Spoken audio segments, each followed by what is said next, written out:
try to stick to i-topic yanamhlanje esikhuluma ngokuzalwa wembethe. Angifaka udokotela asichazele ukuthi yini kona ukuzalwa wembethe. Sawubona dokotela. Awu siyabingelela kakhulu. Sixolisa ngokungena lithi kunamathize nje amancane bese sawalungisa. Hayi siya-understand. Ayiyavuma i-network namhlanje siyabona nje. Ngicela ungabusahambe lapho khona uhlale khona. Noma njalo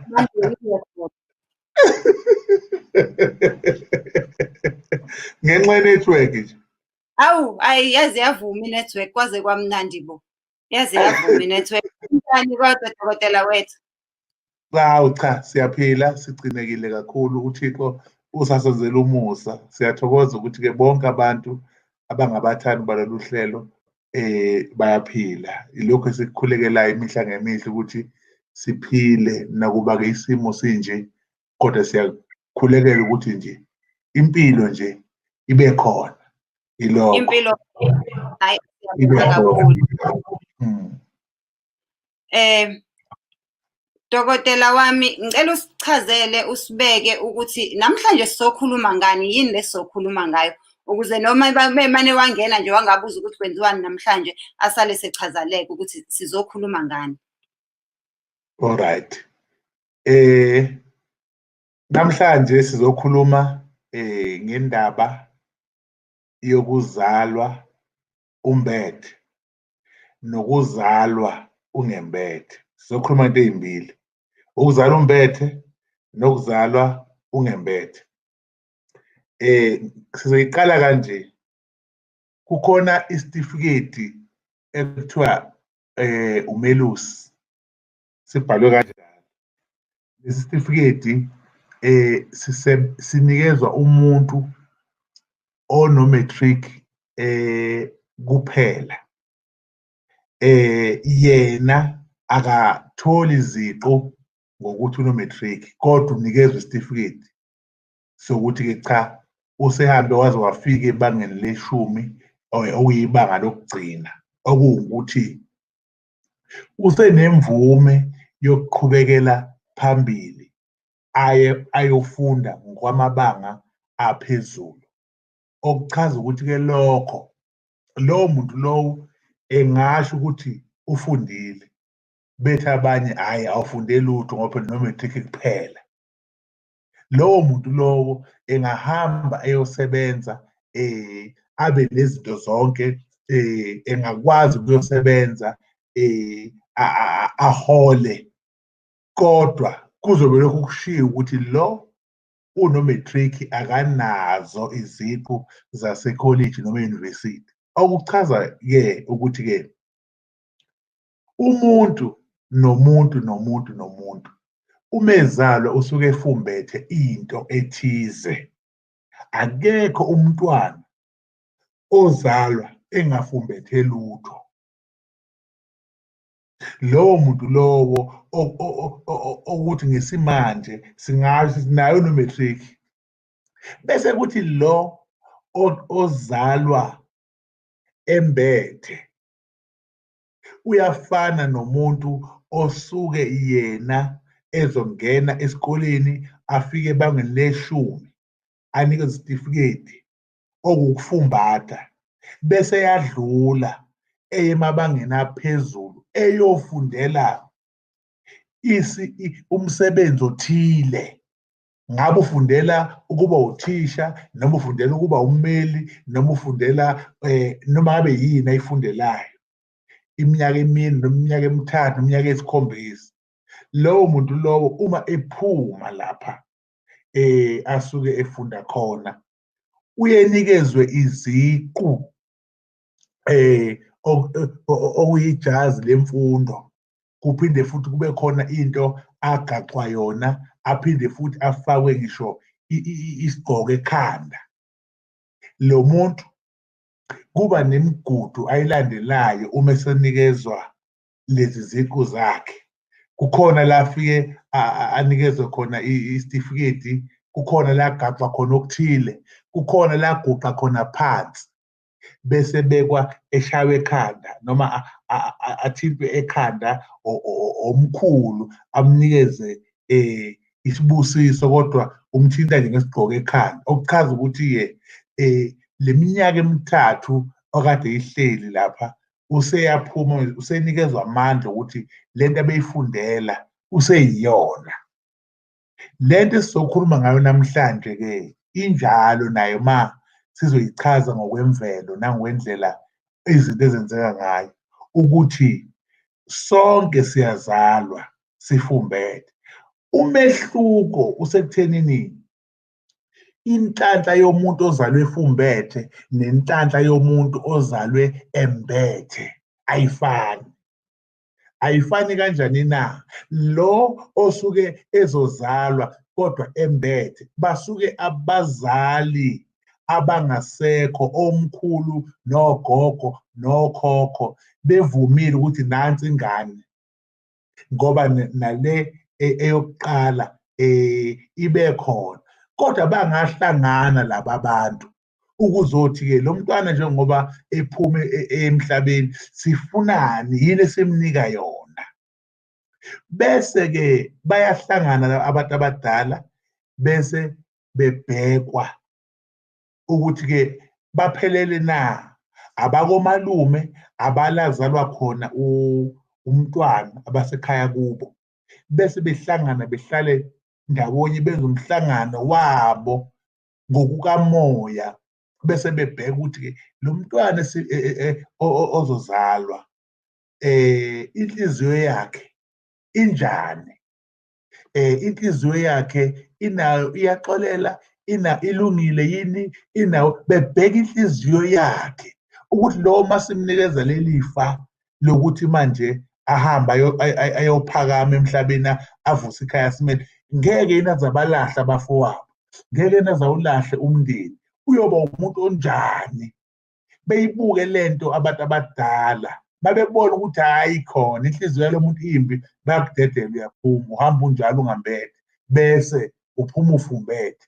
Okuchaza ukuthi-ke nawe uzalwe naso isiphiwo sakho, nawe uzalwe nayo inhlanhla yakho, iphela lapho.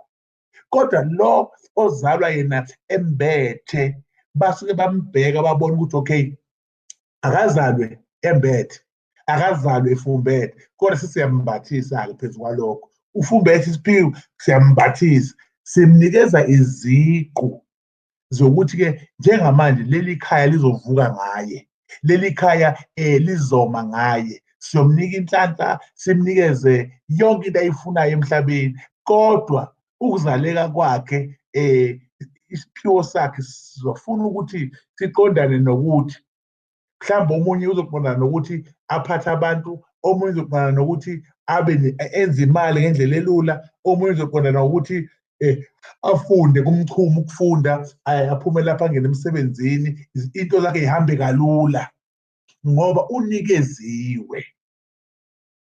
Wena osuke uphiwe inhlanhla kodwa ungembethe, uyazama nawe indlela ozama ngayo, kodwa kalo iyashintsha, ikhombisa ukuthi lo muntu lona akayedwa, ikhona into anayo. Ingakho-ke umuntu owazalwa embethe kufunakala ukuthi uma ezalwa kuthathwe le ngubo yakhe anikezwe yona. Le ngubo anikezwa yona iyona esuke izomela impilo yakhe yonke. Abantu sebedidekile kumanje, badidwa ukuthi umuntu uyazalwa kuthiwa nansi ingubo, bese efunwe izimbuzi phezu kunjalo, kanti uma ingubo ezozalwa nansi ingubo ikhona. Kuye kwenziwe phela uhlelo lokuthi-ke useyakhungwa lo muntu, ngoba umuntu ozofunda yonke le minyaka aqede ibanga leshumi aphinde aphume ayokuthatha 3 years noma 4 years, abazali uma esebuya la ekhaya nalezi ziqu zakhe zemfundo bayamhlangabeza, kwenza umcimbi, kubikwe emsamo ukuthi uzibani bani usehambe wayofunda waze wathola iziqu, wathola ijazi. Nawu siyabonga kwabadala ukuthi umntwana bamvikele ey'ntweni zonke, siyabonga kwabadala, sicela inhlanhla yakhe iqhubeke, bese kubulawa leyo mbuzi leyo, afakwe isiphandla lo mntwana ukushoyo ukuthi into abeyilandile abala ekhaya banjani sebeyayikhunga, ukuthi-ke la majazi-ke awangahlali kuphela lapha e-Odrop, kodwa uma ndoda uyosebenza, sicela lokho kujatshulwe, ahambe umntwana ahambe osebenza, sisebenze livuke ikhaya. Nokuzala wembetheke sikhuluma ngakho ngoba abantu abaningi sebedidekile. Abantu abazalwa bembethe bazazi ukuthi bangamawele. Abantu abazalwa bembethe bazazi ukuthi kumele bethwase bebe yizangoma. Abantu abazalwa bembethe bazi ukuthi ifuna ulungisela ukuzalwa wembethe, ugide ube yisangoma, uthenge iy'ngubo ey'la ko-60, uhambe umbese abantu ngoba nakhu kuthiwa uyaphothulwa ukuthi wazalwa umbethe. Sizokhuluma ngakho ngoba akaphothuli umuntu owazalwe embethe, futhi asikho isidingo sokuthi uthenge iy'ngubo ey'ko-60 namacansi nemikamelo, udle amagobongo ngenxa yokuthi wazalwa umbethe. Asikho isidingo. Sizokhuluma ngakho ukuthi ngalesikhathi uzalwa wena umbethe, ingubo yakho yatholakala, yabonakala. Abazali bakho umncane unjalo bathatha leya ngubo beyibeke emsamo, bethathe imbuzi beyibeke la, noma ngabe imbuzi abanayo, inkukhu zikhona, sebeyayibika lento emsamo ukuthi bogogo nani bomkhulu, umntwana uzalwe enesipho.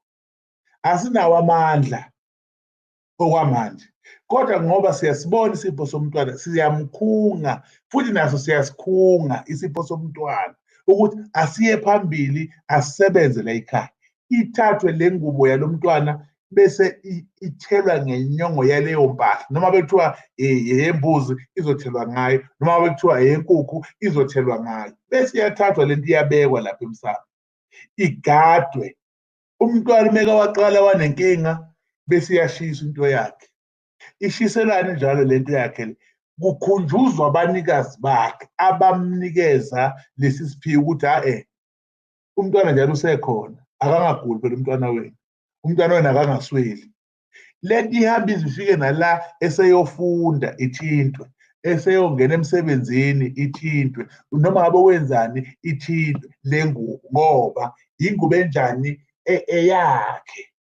Right, unumber 1 wami lowo. Unumber 1 wami uthi uma nenze njalo asikho isidingo sokuthi nize niphinde nithi nina seniyamenzela niyamphothula, ngoba phela nenze okuyikhona vele ekuqaleni. Mhlawumbe ngathi mayese esesebenza futhi umntwana bese niphinda futhi nithi hhayi-ke seyasebenza, siyayibona into zakhe ziyakhanya, ake siphinde simenzele, siniphe abantu abadala ukudla kwenu ngomntwana enisiphena la ekhaya. Unumber 2 uthi uma umntwana ezozalwa kanti ingubo izolahleka, lowo mntwana lowo kuyenzeka azi uma wakhe ukuthi yazi ingubo lo mntwana bayintshontshile, yazi ingubo lo mntwana elahlekile, ngizokwenza njani manje ngoba usefikile emhlabeni. Useyakhuluma umama, umntwana ubembethe walahleka.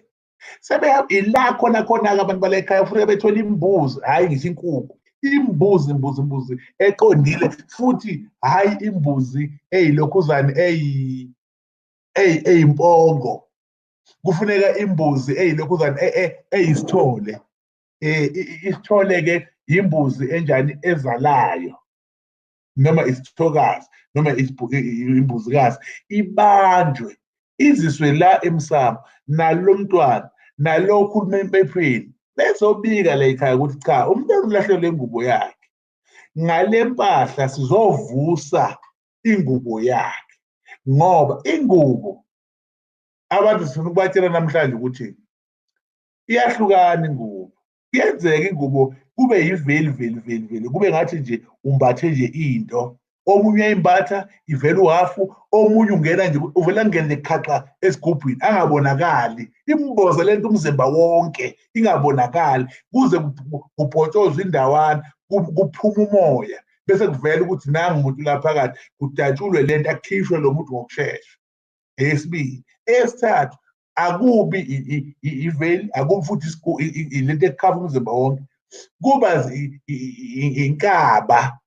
inkaba yakhe ivele ishintshe ibe yinde imfake wonke umzimba ibe ningi kaba yakhe. Indlela ahlonishwa ngayo lo mntwana, right? Uma-ke bethatha le mbuzi bemshisela ngayo, bembikela ngayo, ila abazothatha khona lo mhlwehlwe-ke masihlinziwe imbuzi, bese umntwana egoqwa ngawo, agoqwe ngawo umntwana. Angithi iyavuswa le ngubo, agoqwa ngawo. Yikho phela sekwaduma ukuthi ngiyombula ingubo. Kusuke sekuthathwa lo mhlwehlwe lo ombozwe ngawo, usukhishwa noma usumbulwa kuwe, ukuthi-ke cha, nayi ingubo yakhe siyayisusa kuye manje, sesiyivusile, sesiyayisusa kuye. Bese kuthola lenye imbuzi yokukhunga le ngubo, ngoba le mbuzi yokuqala kusuke kuyimbuzi yokumiselela leya ngubo elahlekile. Bese kuthi le mbuzi yesibili isiyakhungwa-ke, ngoba le mbuzi yesibili kuzothathwa lo mswane wayo, le nyongo yayo, leya mbuzi yesibili kade ekhungwa ngayo, kuzothelwa lo mhlwehlwe ubekade embozwe ngayo umntwana. Emva kwalokho bese kuthathwa lesikhumba sale ekade izovuselela ingubo, kwenziwe into ewumnqwambo, ukuthi umntwana ma esuthathe umhlwehlwe kwafakwa le mithi okuthiwa ovuka, ukuvuselela ney'miselelo zonke zafakwa phakathi. Siyathatha le nto le iyonyiswa nale mithi ukuze ihlangane ime, ibe amafutha okuthi uma niwasika kancane niwafaka empepheni akwazi ukushuma, right? Le ekade ekhungwa ngayo-ke, kukhungwa le ngubo, iyona-ke le okuzofaka kuyena isiphala. Laphana ngesikhathi eseqedile ukuthi bamboze, sebethatha umnqwambo bayamfaka, umnqwambo bayawufaka, sebewubeka phezulu lapha empepheni, la kuthise khona impepho, uhlala khona lapha. Kodwa le ngubo yakhe iyimfihlo yalo mama lo noma yalo baba lo ombhekile, ukuthi-ke uzohlala eyithinta kancane ukuze zikhanye izinto. Unumber 3 uthi, bakhona abantu abadala abangamadoda angangami abasafuna ukumbula ingubo, ngesimo sokuthi akaze atshelwe, wazalwa embethe, akaze atshelwe. Uma eseGoli ethi uyobheka into zakhe, kuthiwa wena wazalwa umbethe, ahamba aye eMpangeni, aye eThekwini, kuthiwa azabona ukuthi yazi ngazo la ngibethe ngempela. So lowo muntu lowo akafani nengane le ncane besikhuluma ngayo manje.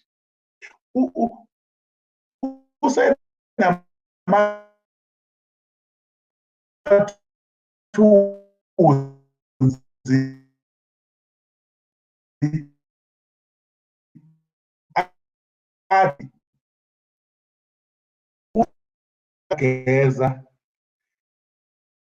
mhlawumbe useke wayesifeni,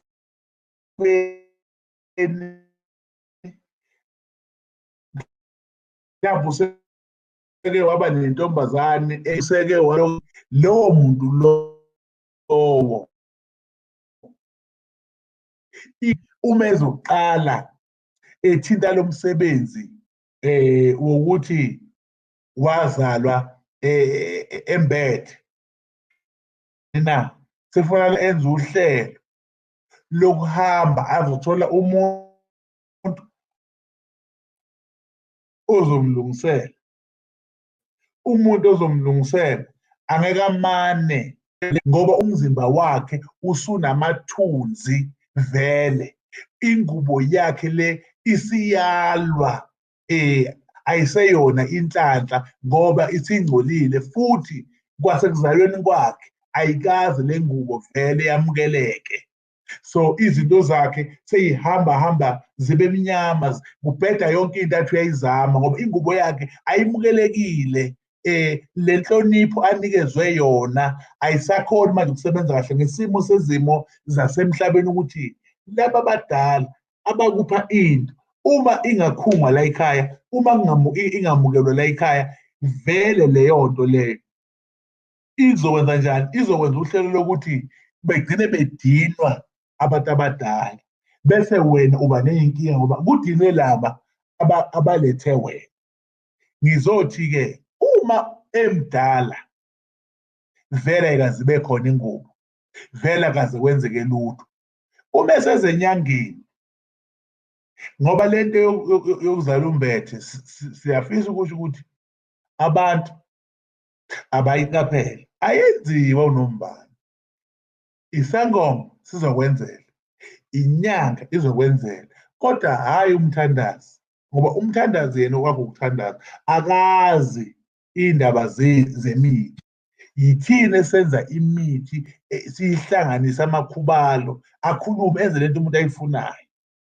Uma umuntu ezothatha lo msebenzi ukuthi uselungisa ingubo yakhe, usebuyisela isimo sakhe esimeni sokuthi wazalwa embethe, kunegobongo aye umuntu enzelwe lona okuthiwa igama lalo isambulo. Lesambulo yiso esenza ukuthi wena uhlambuluke, ungene kulesi sambulo iy'nsuku eziyisikhombisa. Ungena la uphalaza, ungena la ugeza, ungena la ugquma, ungena la wenza yonke into ukususa onke lamathunzi, bese uyaphuma ngosuku luka-7 wenzele umcakathi ozobe usebenzisa ngobisi. Njengomuntu onjani na, olanda ubuntwana ububuyise. Iyaqala manje le mbuzi yakho yokubuyisa ingubo yakho iyathintwa, wena usuhlambulukile futhi awuphumi phandle, uhlala endlini. Uphuma ngoba wenzayo ubuye, uphuma ngoba wenza, ngoba kulandwa leya nto nethongo libuye. Ngalesi khathi ubhizi nalesi sambulo, osukwini lesithathu bazobuya labantu abadala bezokhuluma nawe ukuthi hhayi, nakho esikufuna kwenzeke, noma nakho esikulindele ngawe. Bazosho iy'bona seziningi, namaphupho azobe sevela. Bese kuzothi-ke seyafika-ke lo ozokumiselela, useyakumiselela, useyaqala, usenza igobongo lakhe azokwenzela ngalo, usekwenzela uhlelo lokuthi-ke kubuye le mbuzi. Uma ibuya le mbuzi yokuqala useyakwenzela, isiyabuya eyesibili useyakwenzela. Emva kwalokho lento izongena ebusuku namhlanje, kuthi kusasa enye imbuzi, kuthi emini ngo-12 noma ngo-1 sekubuya umndeni wonke. Usuzozala ekhaya manje ney'hlobo zakho nabangani bakho sebephethe izipho, bazokukhunga, bazokukhunga, bazokukhunga, bazokukhunga, bazokukhunga. Abakhungi wena noma bekhunga wena ngokwenyama, kodwa ngokukamoya bakhunga laba abantu abadala okuyibona benze ini umsebenzi. Njengomntwana uma kuthiwa uyofunda, kunemali ephumayo yokukhokha kuphi esikoleni, ikhokhelwa labantu basuke bemfundisa. Ngisho abe kuthiwa uye e-university, khona ngisho imifundaze okuthiwa eyalabo bantu basuke bemfundisa. So nawe ngalesi khathi ukhungwa, kujatshuliswa laba bantu abakuphe lento ozoba yiyo noma oyiyo. Bese ziyaqala-ke iy'nto zakho-ke seziyaqhuma-ke. Okuka-4, ingubo inolaka, ingubo inonake. Uma ngithi inonake ngisho ukuthi uma unale siphiwo, abadala basuke kuphila babhekisisa into, bayadinwa ukuthi ababongwanga, bayadinwa futhi ukuthi lento uyayenza, kodwa lo muntu okwenzelayo akakwenzeli ngendlela okuyiyona, ugcina usuba nenkinga. Uma ngithi-ke ingubo inonake, iyenza ingubo ukuthi manje unganako agcine umntwana okade enengubo aboshwe. Akekho umuntu onengubo ongadlaleli ejele. Usabathi uthi umuntu uboshiwe, usibani senza ukuthi ngoba ingubo yakhe ayilungisiwe. Bese ngizothi-ke okokugcina sengima, sengideda, sengiyideda indawo okwamanje, awukwazi ukuthi wena uma kuzothiwa wazalwa umbethe bese kuthiwa unedlozi kumele ube yisangoma. Cha, akusikhona. Akukwazi futhi ukuthi uma wazalwa wembethe kuthiwa hhayi kufunakala ukuthi ube namakhosikazi amabili, noma uma ungowesifazane kumele ube nobrada ababili ngoba lo muntu wakho naye ufuna umganeko. Cha, akwenziwa njalo. Futhi akwenziwa uhlelo lokuthi uma wazalwa umbethe kuthiwa uzogidiswa, ubhiqwe ibovu, uphinde futhi ulokhuzane, kuthiwa hhayi kuzomele wabele abantu. wabela abantu inqwaba yempahla, hayi nawe kumele ube nomsamo wakho ozoshisa kuyimpepho. Cha bo, akunjalo. Umuntu uyazalwa embethe, engeze kuba nyanga, engeze kuba mthandazi, engeze kuba sangoma, engeze kuba thwasa, kodwa kusuke kuchaza ukuthi unesiphiwo anaso esithile. Ngicela ukuba kancane manje size ukuthi uthini usisi, bese siyaqhubeka. Yo, siyabonga, waze wayichaza kamnandi. Ngiyathemba bachazelekile bonke abebe nombuzo wokuthi kuyini ukuzalwa umbethe. But those who are joining us late and those who may still have questions, I will just explain. Ngibe practical ukuthi ukuzalwa umbethe is not i-theory, akuyona into oyitshelwa inyanga, into eyenzeka lo physically. Njengokuthi kuthiwa uzalwe unekhala. Akuyona into oyitshelwa inyanga ukuthi wazalwa unekhala. So sinenkinga eSouth Africa, abantu abaningi abathi bazalwa bembethe. Vele akusho ukuthi umuntu owazalwa embethe uyena yedwa onenhlanhla. Abanye bathi mase befuna ukuganga belo bethi bazalwa bembethe, belo behlaba imbuzi eziningi emakhaya bethi babuyisa. There is no way a woman can give birth angazi ukuthi leyo ngane yayizalwe imbethe. There is no way that akekho nomuntu owayekhona. The worst that could happen ukuthi esibhedlela mhlawumbe bacabanga ukuthi kwakuzelwa isilwane. Labantu eke kuthiwa ubani uzala isilwane mase kuthiwa ha ubuye nengane nje mhlawumbe ubezala kubantu abangekho experienced. So I will show you pictures of umuntu ozalwe embethe uphumani esiswini. And also akuyona into mhlawumbe yamaZulu kuphela noma yase South Africa kuphela. It's something from all over the world, and all over the world kuyaziwa kuyashiwo ukuthi ukuzalwa umbethe ukuzala umbethe inhlanhla anywhere in the world inhlanhla. And kuyahlukana ke. And unfortunately, thina abantu abamnyama, which we need to start doing, we need to start documenting these things. We need to start taking pictures. I know some things are private, but let us document these things. Let us write books so that our children can know about these things, because other cultures document about them. Tina, we don't. Ukuzalwa umbethe kuhlukana ngegabe ehlukene. Abanye bathi helmet birth, thola ukuthi into iveil kubizwa ngeveil ngesingisi ila ivala amehlo nekhanda kuphela. Omunye uzalwa esakulona isec le umbilical band sec esakhona phakathi. Kuyenzeka ngisho amawele kwenye inkathi elilodwa liphuma nalo, elilodwa lingaphumi nayo. Omunye kusuke kuvala amehlo kuphela. So kuba indlela ezihlukene. So ke wenze njani ke wena uma ngabe ingane uyizala imbethe? Manje njengoba ngichaza ukuthi this is something that is relevant kuwo wonke ama countries emhlabeni. Ngawo ukuthi even if you read ancient history yako Europe and other countries, ingane ezalwa imbethe iyabiza lento suku imbethe. Yeah, it used to be sold to soldiers and sailors. That's why onesi babe intshontsho, because they believe ukuthi leyo muntu unenhlanhla ngeke aze agwilize. So sailors would buy it bayifake la kuma locket ngoba kuthiwa umuntu ogqoke leyo nto nje ngeke azagwilize. It's very expensive to buy. So wenze njani, there are books about it, there are so many things that explain it.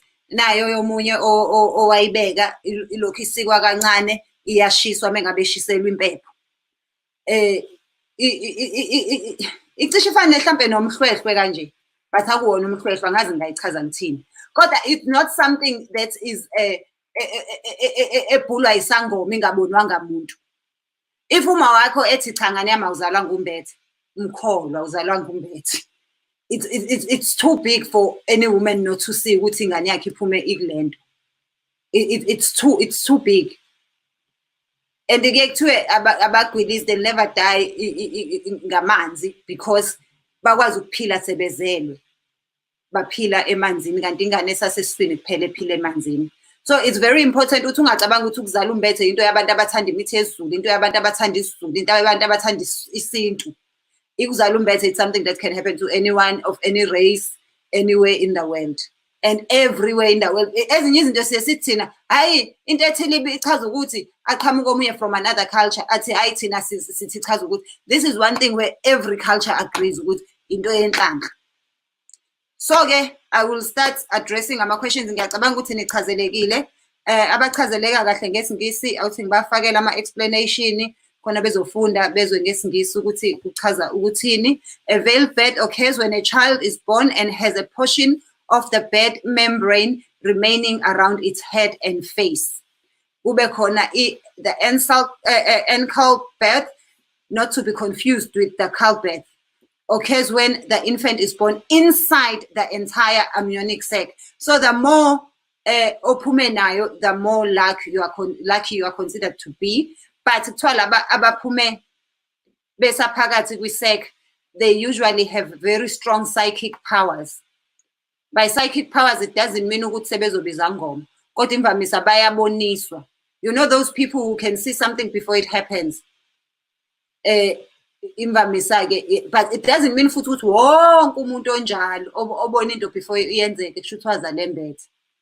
Nibagadeke abantu, we have a problem with people bafuna uzohlaba iy'mbuzi eziwotete emakhaya belokhu bethi bazalwa bembethe. Athi umama awuzalwanga umbethe, athi hayi ubaba uMnguni uthe ngazalwa ngibethe. So baba uMnguni ngicela ungi-addressele lo mbuzo kuqala ukuthi as a parent uthini ingane yakho ikutshela ukuthi ubaba uMnguni uthe ngazalwa ngibethe. Uthi mfana wami wazalwa yimina, wawungambethe, athi hayi ubaba uMnguni uthe ngazalwa ngibethe fane ngizohlaba iy'nkomo eziwu-13 la ekhaya.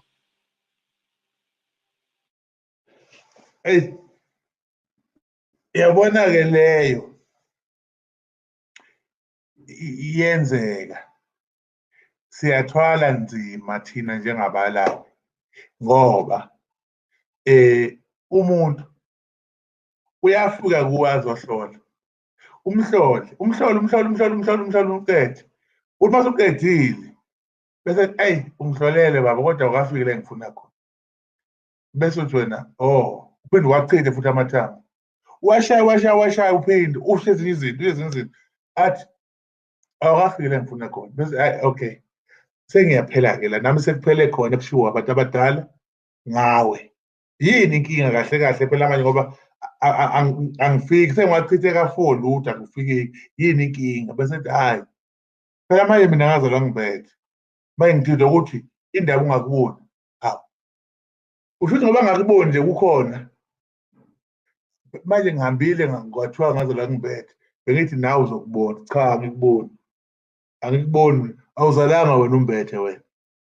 Wena usho 1 no 2 no 3 ethi akukhona lo ngazalwa ngibethe. Manje ekhaya ngiyabatshela abafuni ukungilungisela.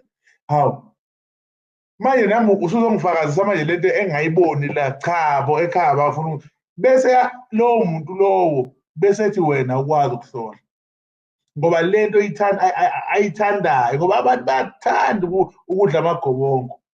Umuntu nje mengenadlozi ubona ngathi akekho right, kumele naye abe nedlozi. Nomuntu awunalo idlozi naye ufuna ukuba nalo, bese vele ehambe ethi hayi lo akangihlolelanga kahle, ahambe aye komunye. Bakhona abantu abahlola iy'nto ey'zodwa. Kodwa umuntu okwazi ukuthi nje muke wangena uzohlola athi nesilwane, uphume ukuze omunye hayi nawe nesilwane, uphume ukuze omunye hayi nesilwane, uphume ukuze omunye hayi akazi kuhluke nje ukuthi cha lo ubeze ngokuthi uhlola into eyodwa abantu abawu-10 babonke baney'lwane, omunye hayi nabantu abadala. So lo muntu usazovele kuloya muntu ohlola into eyodwa u-1 prize, afika ethi 1 prize lalela wena wazala umbethe. Nala bade bephuma nabo bazala bembethe, wazala umbethe ajabuleke athi nakho nawe umuntu ongihlolele kahle. Useyolwa nomama manje lapha ekhaya, mama nje lowo muntu wayetshela omunye emahlathini njalo, nje lowo muntu wazala ngibethe, sengike komunye wangitshela ukuthi ngazala ngibethe. Makhona awuzalanga umbethe, athi ngeke abana longitshela mama, wena mama unomona nenhlanhla yami ucatshwana. Bese beza kimi-ke, angithi mina njengoba ngisebenza kanje, bakhona abantu abeza kimi nje ukuthi ngizobaluleka, hhayi ngoba bezohlola. Bese beza bethi ayi ingane la ithi yazala imbethe, kodwa mina ngangikhona ngamzalelela ekhaya, kwakhona ugogo ubani nogogo ubani nogogo ubani. Lo muntu akazalwanga embethe kodwa uqhamuka nalokho. Bese ngithi naye wena ngoba ugogo uma wakho unofakazi ukuthi akazalwanga umbethe, musa ukukholwa yileyo nto etshela abantu ngoba nangu ufakazi omkhulu. Umuntu owazi kahle ukuthi wakuzala unjani yilo.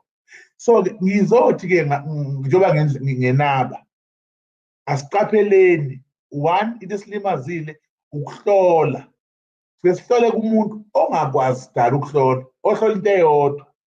Sonke ukhona umuzi uthola ukuthi bonke abantu bakhona bayathwasa bonke, akekho ongathwasa. bonke bayathwasa bagcwele bonke into ey'bovu bahambe umuntu wabathola into eyodwa bonke bayenza futhi ngoba umuntu mezohlola uyakholelwa ilento umtshela yona.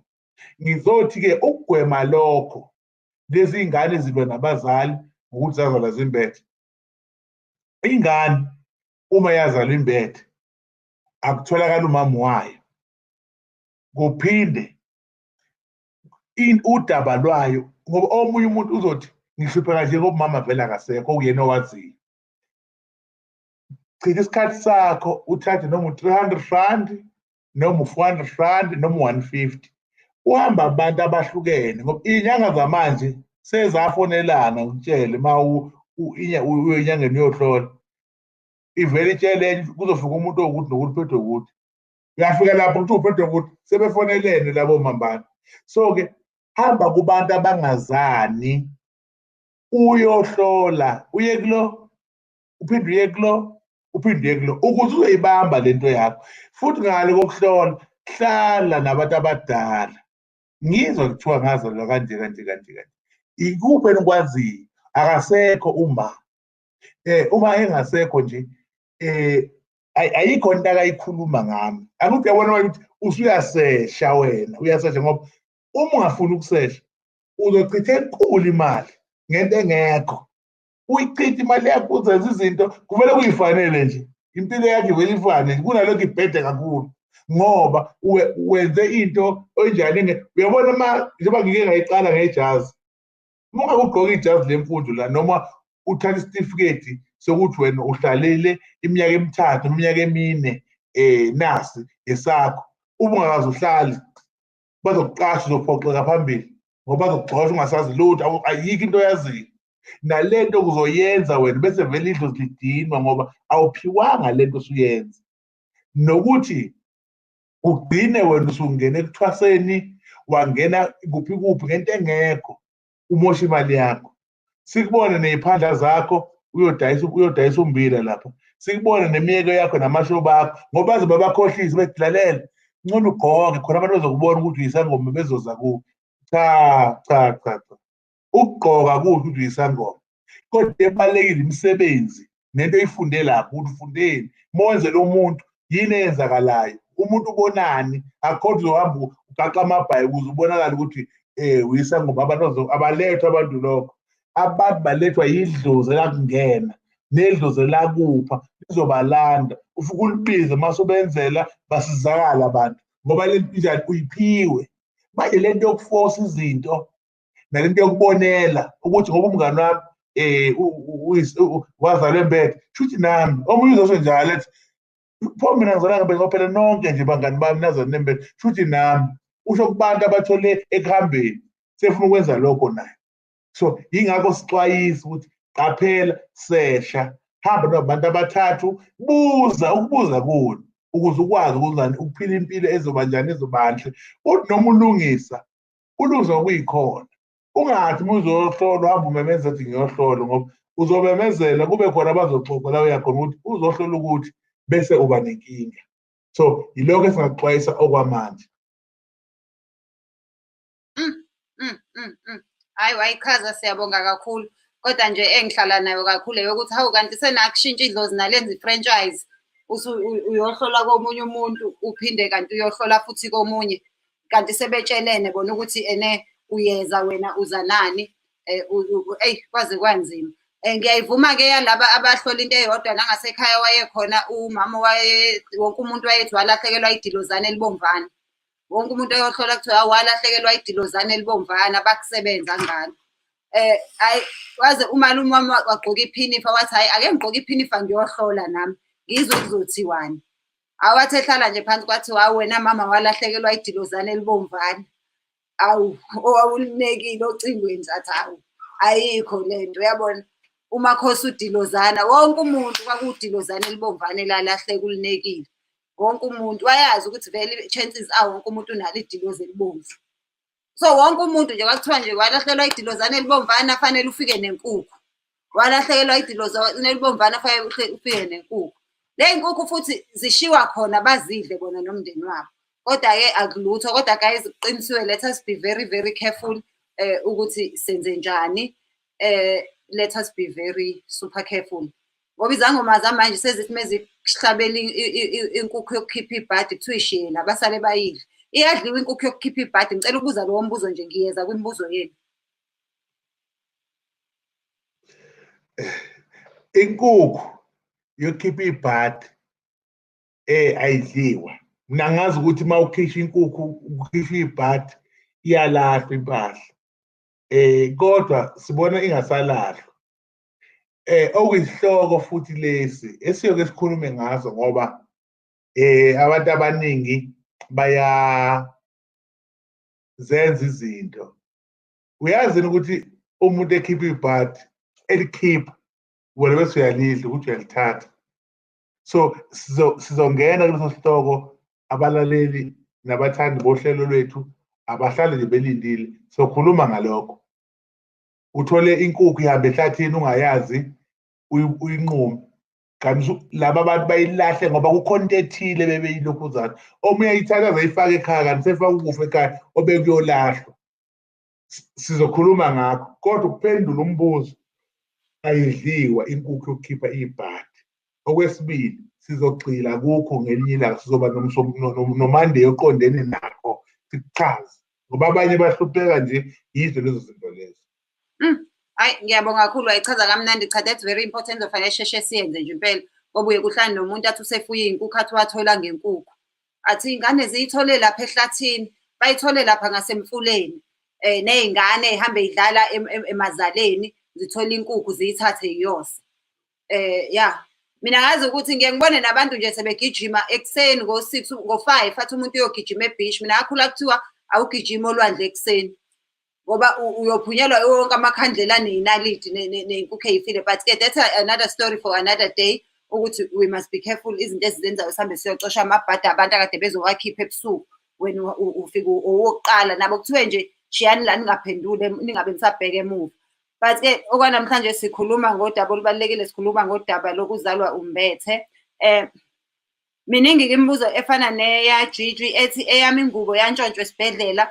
What gifts or curses does it bring? Eyami ingubo yantshontshwa esibhedlela, kungabe iziphi izipho neziqalekiso engisitholayo kuyona uma uthi yantshontshwa esibhedlela? Le mbuzo izo-addressa zonke-ke ilokhuzana, imibuzo ehlangene nokuntshontshwa kwengubo esibhedlela, because abanye kusuke kungakhona ukuthi bathi yantshontshwa, athi unesi hhayi bese siyitshingile or siyilahlile.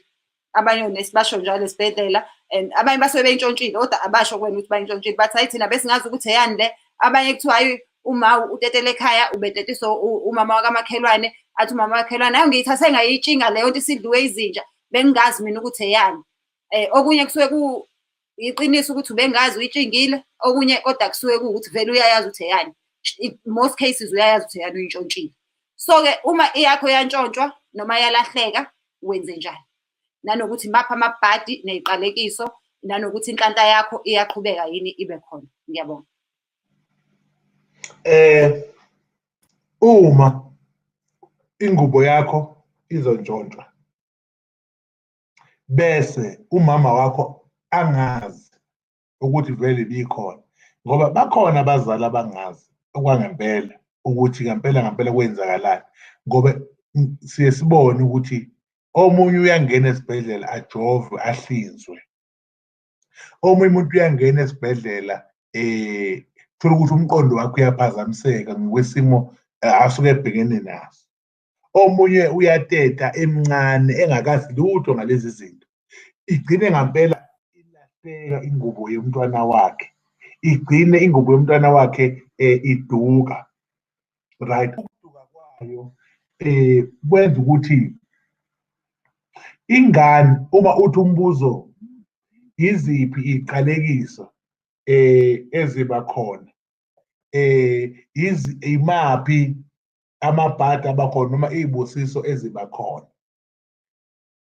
Uma wazalwa wembethe kodwa kwangalungiswa lutho, lento iqala ikuvezele ukuthi wena unjani. Uthi wenza into ilungi, uthi wenza into ilungi, uthi wenza into ilungi, uthi wenza into ilungi, uthi wenza into ilungi. Bese kufunakala ukuthi wena ngaleso sikhathi uhambe uyobhula, ngoba ukubhula kubalulekile kumuntu. ukuthi umuntu ahlahlale ayoyifuna. Angithi manje into zakho mazikulungela uvele ungafuni ukuyobhula ngoba uright, uzifuna ukubhula ngoba nakusekubheda. Kanti uma uzobhula izinto zisakhanye noma uma uzobheka into zakho nawe kusenenhlanhla, uyafuna ukuthola ukuthi le nhlanhla enginayo ngiyithathaphi ngoba nginemoto, nginomuzi, ngiganiwe, nginakho konke, kodwa abangizalayo akazi bebe nalezi zinto, kuqala ngami. Ngisho komalume akekho umuntu onalezi zinto, kuqala ngami. Iqhamukaphi lento? Bese uyobheka bese kuyashiya ukuthi cha, wena njengoba unenhlanhla nje wawusufile umuzi wakini, kwakubhede yonke into kini, kodwa abantu abadala abangasekho bakhetha wena ukuthi wuwe ozomela leli khaya, wazalwa umbathiswe abantu abadala.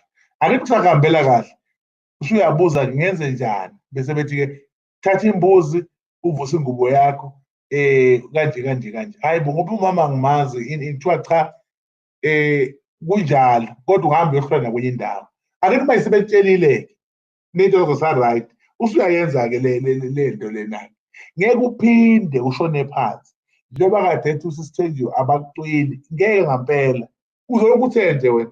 Futhi ngisho inyanga uzongayihambi, uzohamba inyanga mhlawumbe ufuna ukukuphalaza noma ufuna ukuyiklina ngoba into yakho vele iphakeme. Kodwa uma bekuphe inhlanhla bekuveza ukuthi bakhona, nawe wanganaka, bazokushaya phansi, ngeke uvuke kalula ngoba bazodinwa bethathe amandla abo, zivele yibhede into zakho. Kuthiwa uSibani wayeney'moto, ubani wayenemizi, ubani wayenemali, ubani kwakumhambela kahle, kwenzakalani? Akekho owaziyo. Mhlawumbe wayethwele wahamba into yakhe, cha, kwenzakalani? Abantu abadala sebethathe into yabo kubo ngoba awuyiphethe kahle. Le nto ifana nokuthi kuthiwa isangoma sasisebenza kakhulu, sinamathwasa, sinento, kodwa sasaphupha. Inkinga besidlala ngabantu babezohlola, sidlale ngabantu, uthola ukuthi omunye ugcine seganwa abantu abasuke bezodinga usizo, omunye uney'ngane namathwasa athwasa kuye, bese laba bamupha lobu bunyanga nalobu budlozi bayabuthatha, sebezogada ozozalwa kulo mndeni bephinde bemnike. Lo sewumphupho, isithathiwe leyanto. So nengubo kinjalo, iqala ivele zibe izinto kodwa ngokungalandeleli kwakho noma ukungalandeli kwabazali bayithathe bese yakubhedela izinto. Uma umqondo ume kade ucabanga into yenzeka ingabe kusenzeka, kade wenza into yenzeka ingabe kusenzeka ngoba sebediniwe ukuthi awu lo muntu simnike mahhala. Ngisho uthisha esikoleni uma kuthiwa ufundisa iy'ngane, kodwa meke watholakala ukuthi ujone nengane ayifundisayo, siyathatha isitifiketi sakhe sidatshulwe, angaphinde afundise ndawo. Nale nto iba njalo-ke la eshaya khona, ifuna ukunakwa, uma ungayinakanga uyashayeka. Hayi, siyabonga, wayichaza sayizwa kahle. Engicela ukunezela nje kukona ukuthi kwenye inkathi kukhona isisho vele sokuthi hey, ave unenhlanhla wazala umbethe. Leso sisho asisho ukuthi usuwazala umbethe ngempela. Fana nokuthi uma kuthiwa azikho inkotho engaduma kushiwo ukuthi usuyimoto. So abanye badidwa yile nto ukuthi uma kulokhu kuthiwa ave unenhlanhla wazala umbethe, khona vele owazalwe embethe kodwa uthola ukuthi uyimbathele nje iy'dalwa zakini ukuthi zikugadile izinto zakho y'hamba kahle. Not necessarily ukuthi wazalwa nale veil esikhuluma ngayo.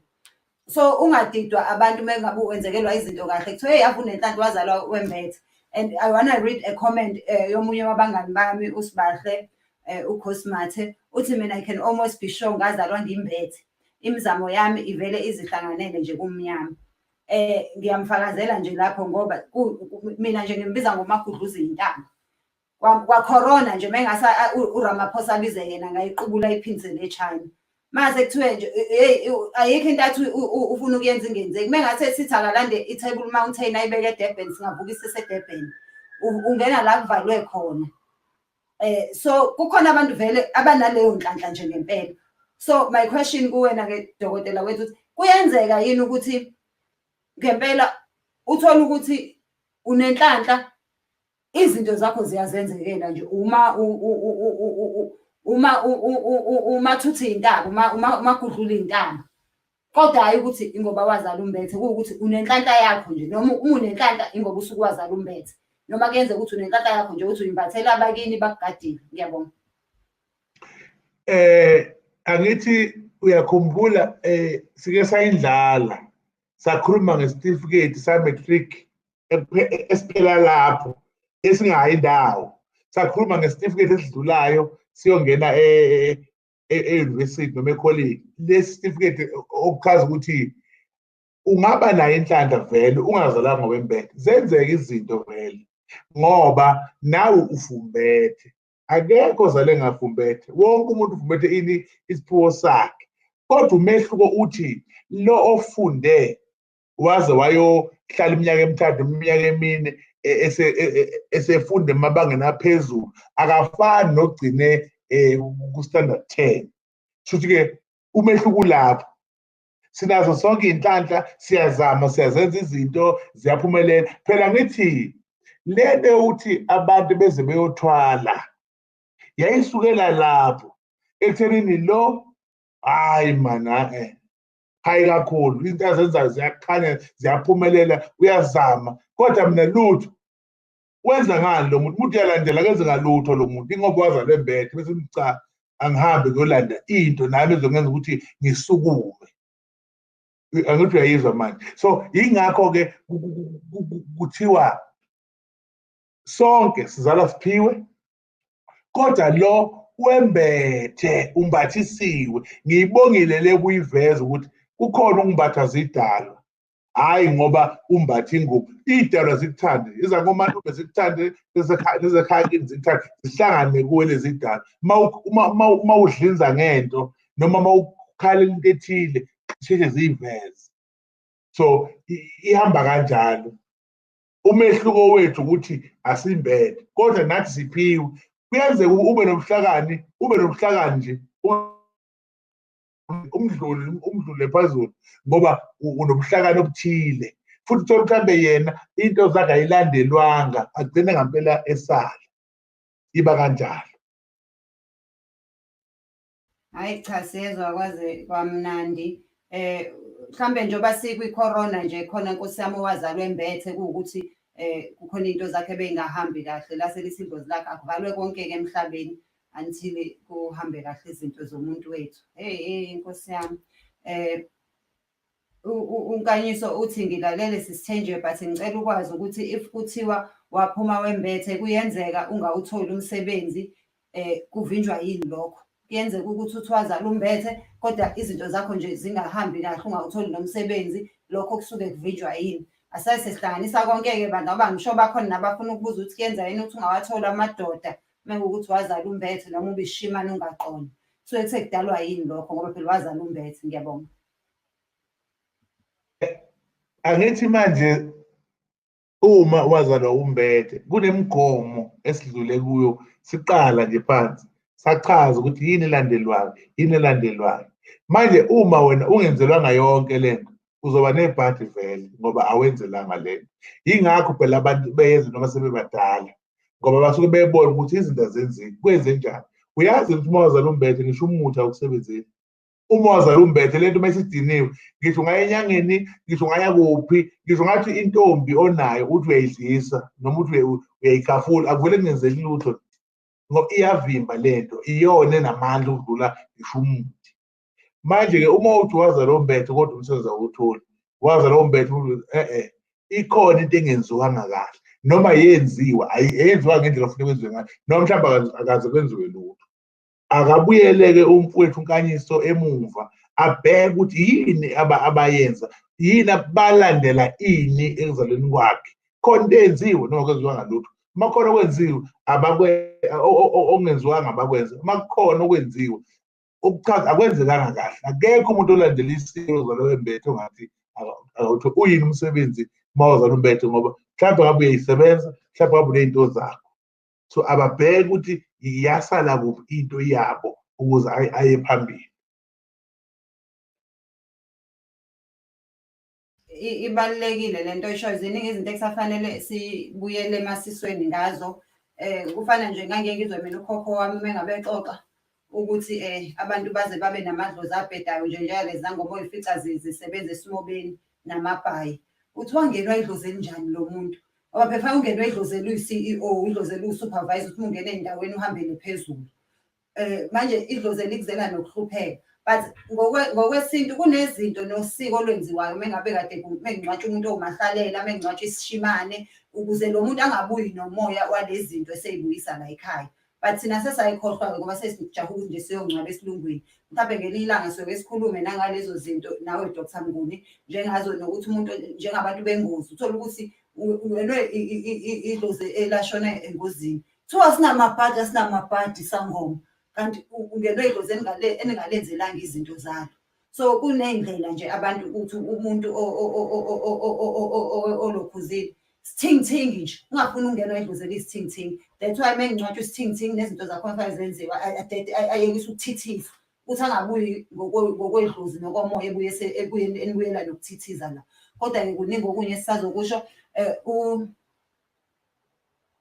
Uthi uNomsa Mdluli, eqinisweni kunemithetho esiyilandelayo ezibhedlela ngengubo ayintshontshwa, iyathathwa iyiswe ku-incinerator. Hey, yes, before sivale, sisiNomsa, please be ready ngizokusendela ilokhuzana ilinki. It would be so nice to hear from a nurse experience asesibhedlela ukuthi kwenziwa njani nje bese esho nje ukuthi iweswa ku-incinerator. Ngiyacabanga iyona-ke le kuye kuthiwe ishiswe kuyona ukuthi fanele senze kanjani. Futhi usisiNomsa-ke ngiyamthanda ngoba une-experience yokusebenza e-South Africa plus ne-experience yokusebenza overseas. Before sivale ngisendela nje ilinki, please be ready usijoyine ukuze usichazele kahle. There was a comment here. uThembi uthi next time please sicela isihloko sokuthi unedlozi kodwa ungenalo, bathi kumele uthwase. Unjani umuntu onesithunywa? Hey, that would be a nice topic-ke Dr. Mnguni. Awuthi nje ngiyishuthe khona ngeke ngiyikhohlwe ukuthi abantu bathi sebedlale kakhulu izangoma, uthi uyo-check-a, uthi uyoyifunela isoka lakho elabaleka, kumane kuthiwe nje hamba uthwasa. Nanokuthi abanye baye bobone mhlawumpe abangani bakhe, obona umngani wakho onedlozi, izinto zimhambela kahle bese ey'tshela ukuthi shuthi naye unedlozi. So kuzofanele ubuye uzosicacisela lento yokuthi idlozi phela akuyona i-degree yase-UNISA, umane nje apply uthi mina ngihalela ukwenza lo msebenzi bese uyawenza. So sizoyenza leyo topic. Thank you very much. Ngiyabuka lama-question but yazi amaningi uwaphendulile.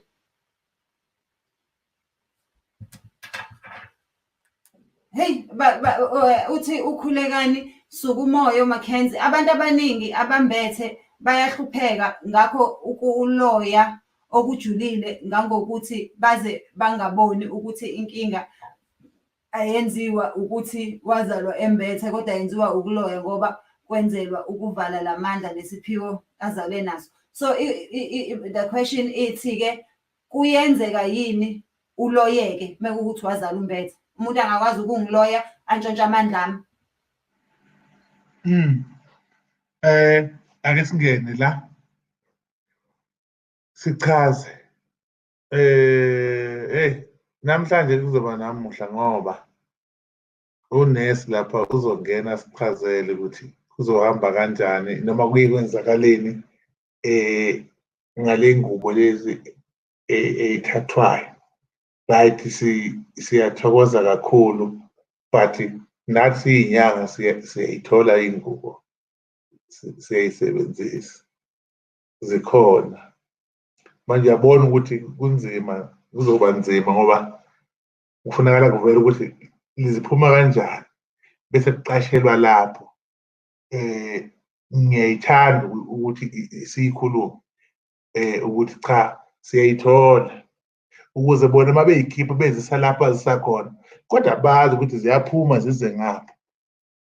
Ufake i-order ulethelo, kubalulekile lokho. Kuzosiza-ke futhi nokuthi abantu bazi ngoba kokunye abanye bahluphekiswa yizo lezi ngubo zalaba abantu ngoba bayithola lapha emthini. Mhlawumbe ageze ngomuthi unengubo yomuntu, uyabona ukuthi igcina leyo nto isiba yinkinga futhi. So-ke kubalulekile siyihlaziye, sizongena kuyona ukuthi kwenzakalani wena uma uzolungiselwa inhlanhla ngengubo yomunye umuntu, sizongena kuyona. Umbuzo wamanje Umbuzo wamanje awuphinde sengilibele.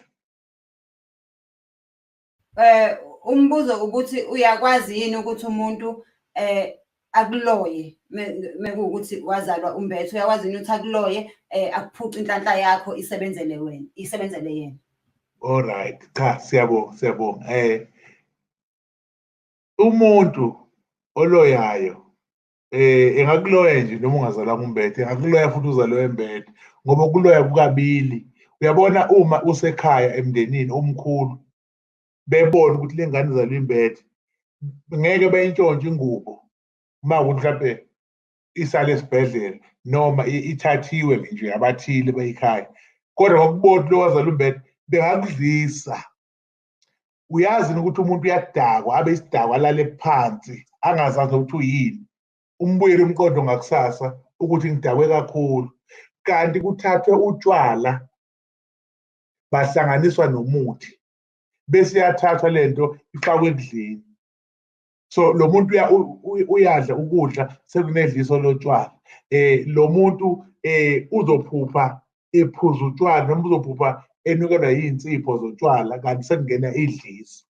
Angithi uyabona-ke manje ukuthi ngeke ingubo yakhe ikuvikele ngoba lento ifakwe ekudleni yaphinde futhi yafakwa ngokwephupho, angeke isikuvikele ingubo. Uma ingubo unayo, kukhona izinto ongeke ukwazi ukuthi ingubo ikuvikele zona uma zenziwa abantu bomndeni, nokuthi uma uzohamba la owathi ugcobe khona bese kuthatha unyawo lakho luyophehlwa, ngeke ingubo ikuvikele. Ngiqonde ngalawo magama ukuthi uyaloyeka noma unengubo. Ingubo ayikho kahle kahle ekuvikeni, isekuvuleni inhlalo, ayikho ekuvikeni. Uma umuntu enemithi yakhe kushaya, vele ingubo bafowethu ayibonakali. Yabona uba nginje ngeke uyibone ingubo, ungezwa ngami ukuthi ngazalwa ngibethe noma uze ngabazali kodwa uzobona. So inyama inyama, umuntu bayishaya enyameni uzoshaya enyameni. Ingubo iyakhelwe ukulungisa inhlanhla njengomuntu osuke ehlonishwe ngeziqu zakhe ey'thile, kodwa hhayi ukuthi ngeke azale imali futhi hhayi ukuthi ngeke ze naye abe sesimeni sokuba umuntu njengabantu bonke. Injalo. Kwaze kamnandi, waze wayichaza kamnandi. Nangu uDolly uthi, I was born in an amniotic sac, isigqobo, into le ingane ezalwe kuyona, but someone, ngakubona kodwa Dolly ukuthi wakhanya kangaka, yabona nje wena unonhlanhla nje, ngikubukela kude nje, ngabona ukuthi wazalwe mbethe, but someone stole it from my mom's house. My question is, can I ask a piece from someone else's and revive my luck? Ezalelwa kuyona into le, angazi kuthiwa yini ngesiZulu kodwa likhona igama layo, isaka leli kuzalelwa kulona. Kuthiwa yini? Ikhona igama lakhona ngizolikhumbula. Kodwa-ke iyantshontshwa ekhaya kubo endlini yama wakhe bayintshontsha. Ifana nomhlwehlwe mani lento. And then umbuzo-ke uthi, uyakwazi yini ukucela omunye umuntu ukuze ubuyise inhlanhla yakho? Uyakwazi yini ukucela omunye umuntu ukuthi akuhlephulele ukuze ubuyise inhlanhla yakho? Ngiyabonga.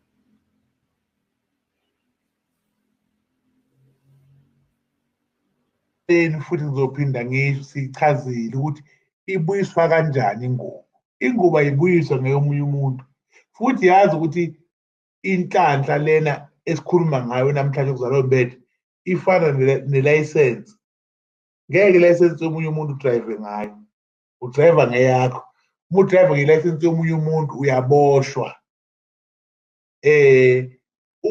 Uma ingubo yaduka noma yalahleka, uyayibuyisa wena ngembuzi.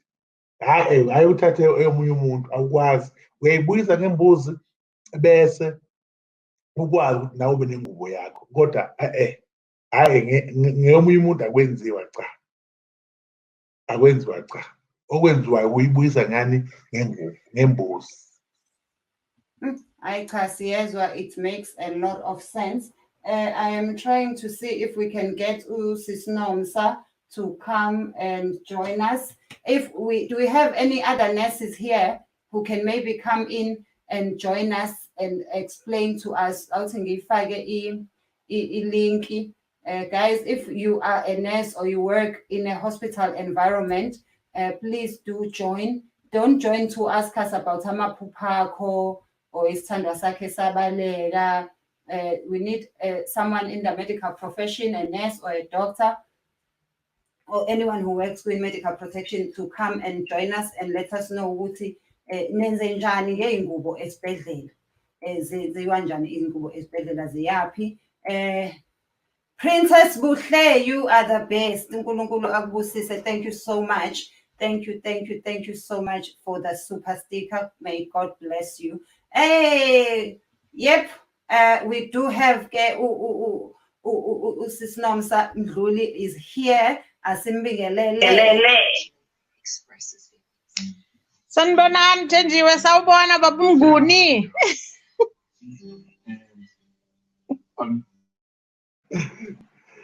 Yebo. Yebo.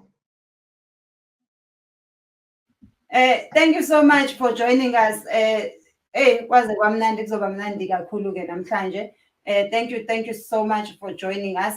Ngicela nje ukukunika ithuba ukuthi usichazele ukuthi ngokwasesibhedlela, both in South Africa and in England, ukuthi ngokwasesibhedlela uma ingane izalwe imbethe, what is the meaning, and also yenziwa njani ingubo le asuke eyimbethe. Ngiyabonga kakhulu.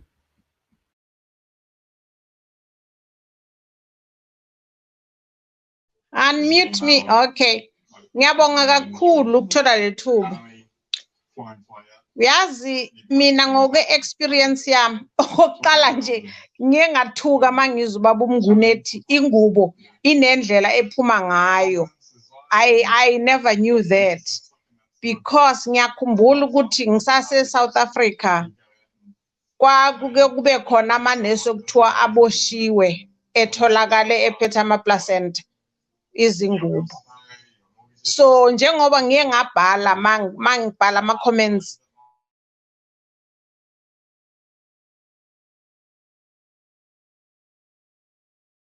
I don't know what's happening, but isound yakho iyasihlupha Sisinomsa. Angazi ukuthi indaba. Let me just try again. But ngoba phela ujwayele ukuba khona la, so I know ukuthi your sound is usually very good. Let us try again. okay, ngiyazwakala manje right. I think it was my TV because be sound nayo. So what I was saying ukuthi ngiye ngamangala kakhulu mangizwa ubaba uMnguni ethi ingubo bayakhona ukuyithola. Because mina ngolwazi lwami sinemigomo nemibandela ezibhedlela ukuthi Yazi yangiphoqa phela le ndaba yelokhuzana. Le ndaba ye-sound angazi yenze njani. Ngicela uphume uphinde ungene and let's try again because ngifuna sizwe kahle le ndaba. Manje i-sound izwakala kabuhlungu. Ngicela uphume uphinde ungene. I am so sorry guys, please do forgive me. Ukuthi I just want to make sure ukuthi sithola the full knowledge singezwa ngokuqhaqhazela, and also please do comment uma ngabe ngithi sound izwakala kabi. Mekuwukuthi nina nizwa kahle, ngicela ni-comment nisho ngingaze ngishintshe izinto kanti nje mhlambe mina kuphela nginenkinga. Yebo, sicela ukhulume. okay, sekunjani manje ngiyazwakala?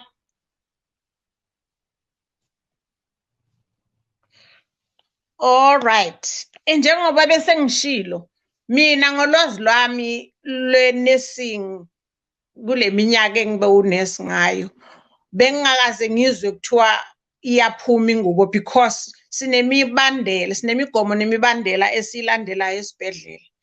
So obviously kukhona abantu abazaziyo lezi zinto because ngiyakhumbula kwakuye ukuthi kwesinye isikhathi uthola ukuthi umakoti uthole ingane esibhedlela, kufike nje umama nje ebila afika alwe athi ufuna ingubo. Maya ngoba zifakwa endaweni eyodwa zonke sizoxakeka manje ukuthi yiphi. Ngiyakhumbula usister in charge wayesiphethe wavela wahamba wayolanda nje noma yiphi wamnikeza and she was happy about it. But anyway, let me move from that part. Ipart yokuthi umama uma izala angeke ahlale ngazi ukuthi ingane yakhe izele imbethe. It's a bit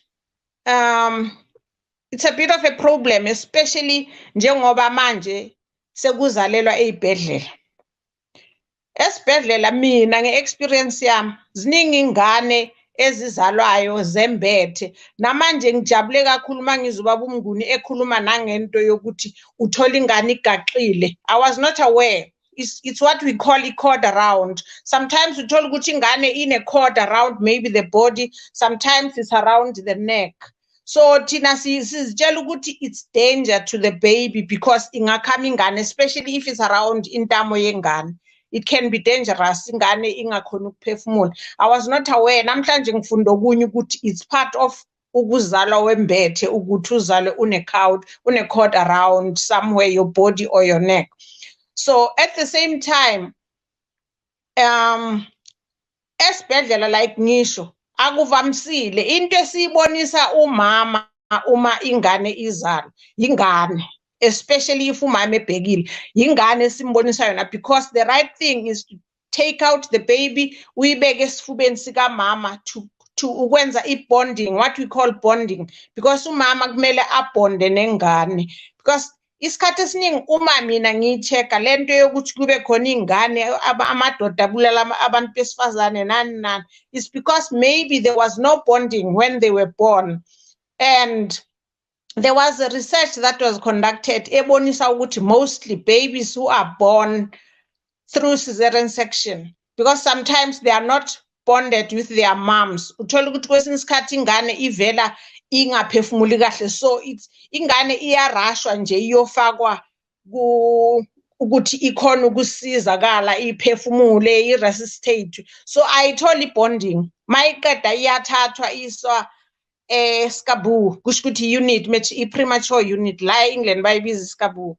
So isikhathi esiningi ayitholi bonding. So that's part of i-reason engayizwa ikhulunywa nge-research ukuthi most of the people ababa negative, especially towards women, it's because they were born through cesarean section. They never had that love, that bond with their mothers.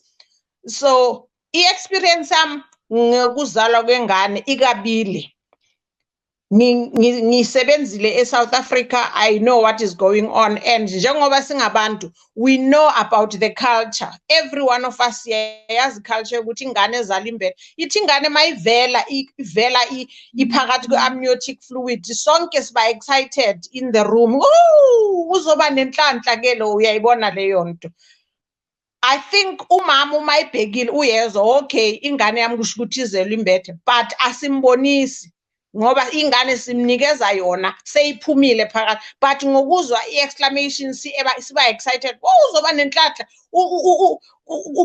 uzalwa embethe uphakathi kwemgubo yakhe, so uyazi umama ukuthi ingane izalwe imbethe. But ngaphandle ke komama uzenza i-cesarean section elalisiwe, which is not that possible. Most of the times benza bebhekile. Ngize ku-experience yami yala in the UK. Abelungu, they've got almost the same superstitions as thina abantu abamnyama. It's only that we don't know about that. They do believe ukuthi ingane ezalwa imbethe is a lucky child. They even say mayivela ngibengiye ngizwe masizala umama ingane ivele iphakathi amniotic fluid, sisho sithi uzwe beshabelo, hey, this one is going to be lucky, you know, she's a lucky baby. So ngabona lapho ukuthi okay lento kusho ukuthi ke iyasebenza ngempela, it's luck. But manje inkinga njengoba ngisho sekwaba nemithetho, hayi iplacenta iyahamba yoshiswa, zithathwa zonke nje ziyofakwa ebhakedeni olodwa. So uma seyifunwa angeke usakhumbula ukuthi konje lena bekwe yakwaThenjiwe, engane kaThenjiwe, ngeke usazi, kuba nzima ukuthi ukhona ukumnikeza the right one. So like ngisho usister lo wavela wayithatha nje wahamba wayelanda nje noma yiphi, wafika wanikeza umama waphuma ejabulile thatha ingubo, uyazi yena ukuthi usebenza. Ngoba ngiye ngizwe, I'm sure baba uMnguni uyazi, ngizwe kuthiwa izinyanga ziyisebenzisela for ukusiza abantu aba-infertile abangakhoni ukuba nenzalo. I don't know how far true it is, but that's what I know. So that is my experience about ukuzalwa wembethe. Ngiyabonga. Yeah, wayichaza kahle, wayichaza yazakwala okunye ngisazofisa usichazele khona.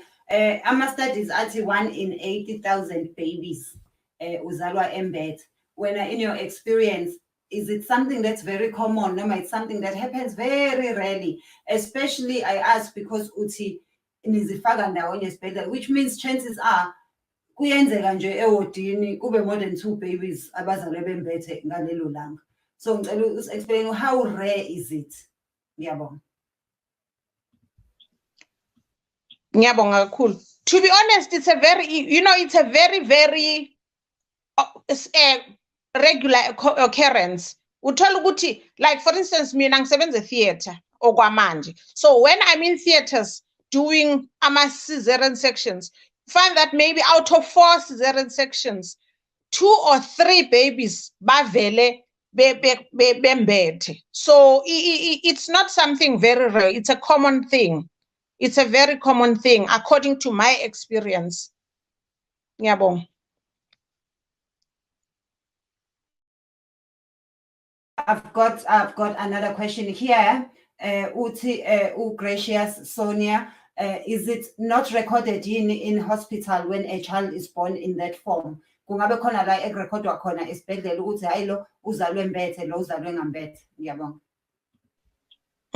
Most of the time kuma records ethu, the main thing erekhodwayo is the cord around the neck or the body. That's the only one. But eyokuthi ingane izelwe inside the amniotic fluid, we amniotic sac, we never record it. I don't know about now, but from the records that I've seen, it's never recorded. It's only about the cord. Another question is, how common is it during a natural birth? How common is it during a natural birth? Ngiyabonga. Njengoba bese ngiphendulile, it's the same. The occurrence is the same. Even with a natural birth or with a C-section, it's still the same. Babies are born differently, but most of the time you find that izingane eziningi esizidetisayo zizalwa zembethe isikhathi esiningi ngokuya ngami. I don't know about other midwives. According to my experience, mina ngibone izingane eziningi zizalwa zembethe. Right. Thank you so much. And I would like to say thank you to Sugu. Hey, Sugu Mackenzie, thank you so much. Really appreciate the super chat. Thank you so much. Really appreciate you.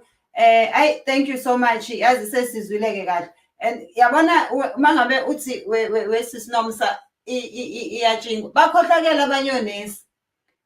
Nurses sell parts to inyanga, but badayisa amafutha omlungu. Abanye beqamba amanga bedayisa into wrong. Badayisa inwele zomlungu. Uyazi umuhlana nezinyanga zike zicela ukuthi hawu wena uhlala phesheya. Mongangibuyela nenyembezi zomlungu aphesheya. Uthi he yazi lo ngizomubuyela nenyembezi zomlungu homeless. Athathi inyembezi zangempela. So there are people who sell these things abasebenza ezibhedlela to inyanga. Abanye badayisa ngisho ama private parts. Uthi nithi niyongcaba, that's why manje niyongcaba nje umuntu wakini fine imkhumule nibone yonke into. Nithi niyomncaba kanti idayiseka usebeyidayisela umnguni. So we have to be very, very careful ngalezo zinto because abanye bayaganga ngempela for money, they will do anything. So nje uthola ukuthi kuthiwa kayoyishisa athathe yena ayifake endaweni yakhe athi awu ngizoba rich la kumnguni ngimfikela now 4 in one day. Kodwa ke another question, wazi ngani ke wena mnguni mebezokudayisela yenkawu? Uthi uyathenga nje uthenge yekati noma uthenge yenkawu?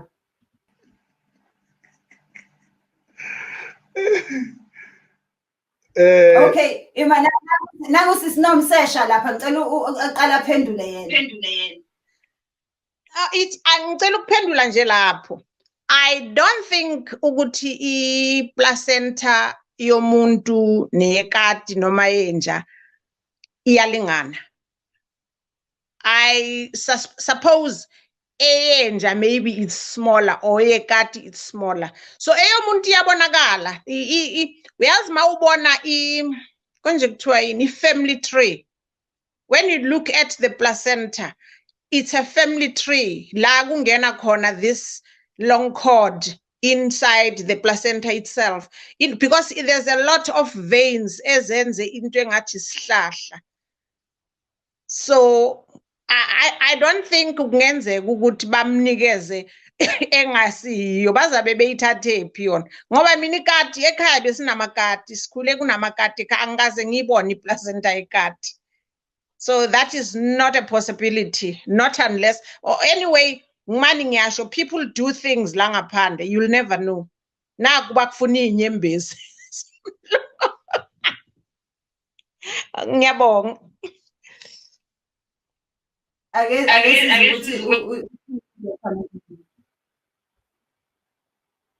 Uthini lapho dokotela?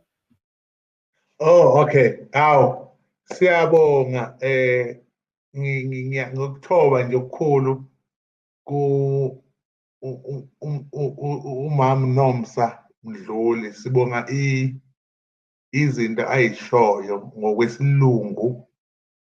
Siyathokoza kakhulu. Sifunda okuningi kuye njengendlela asho ngayo. Engakubeka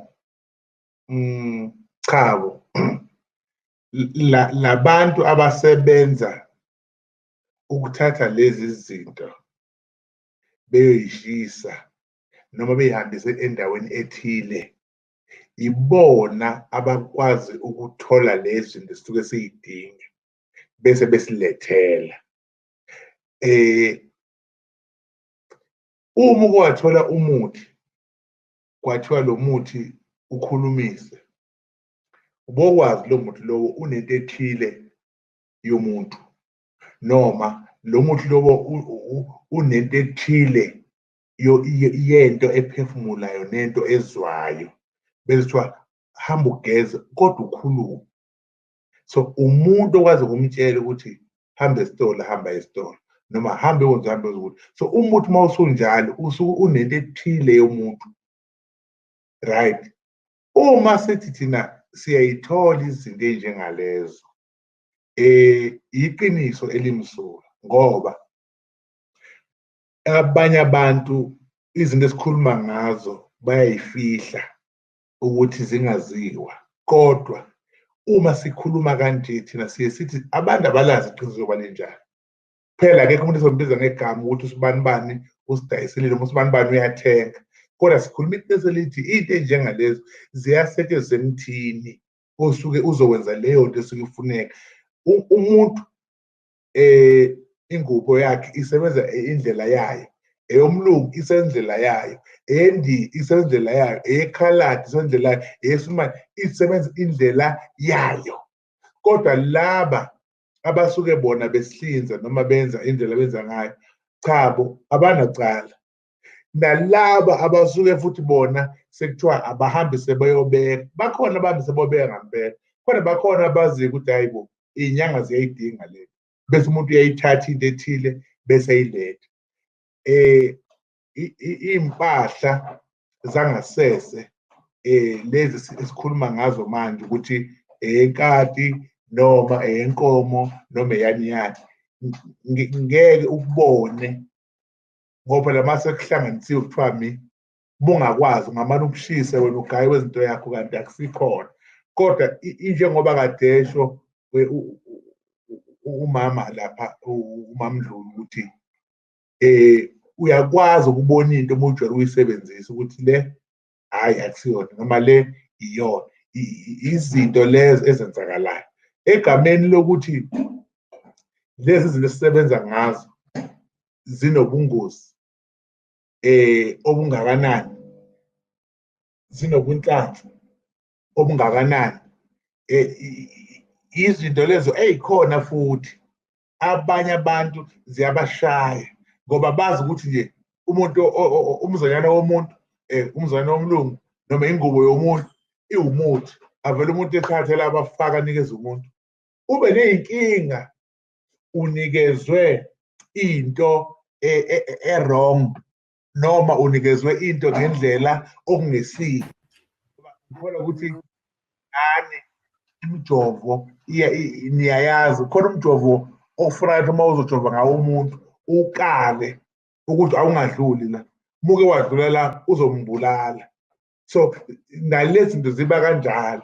So njengoba sikhuluma ngazo kanje olalele ekhaya uzothi hawu nanga umnguni sekhuluma iy'ndaba zethu sizinyanga bese khohlwa ukuthi kunabantu abasey'nkingeni ngenxa yabantu abaganga ngalezi zinto abangakwazi ukuy'sebenzisa abamane bey'thathe nje begange ngazo bese zona izinto noma zona impilo yomuntu umuntu ahlupheka impilo yakhe yonke ngoba kuthathwe into yafakwa ngorongo. So uma sikhuluma kanje siyaxwayisa futhi siyaqwashisa ukuthi qaphela ungafiki kumuntu akulungisele lento kanti udlala nawe.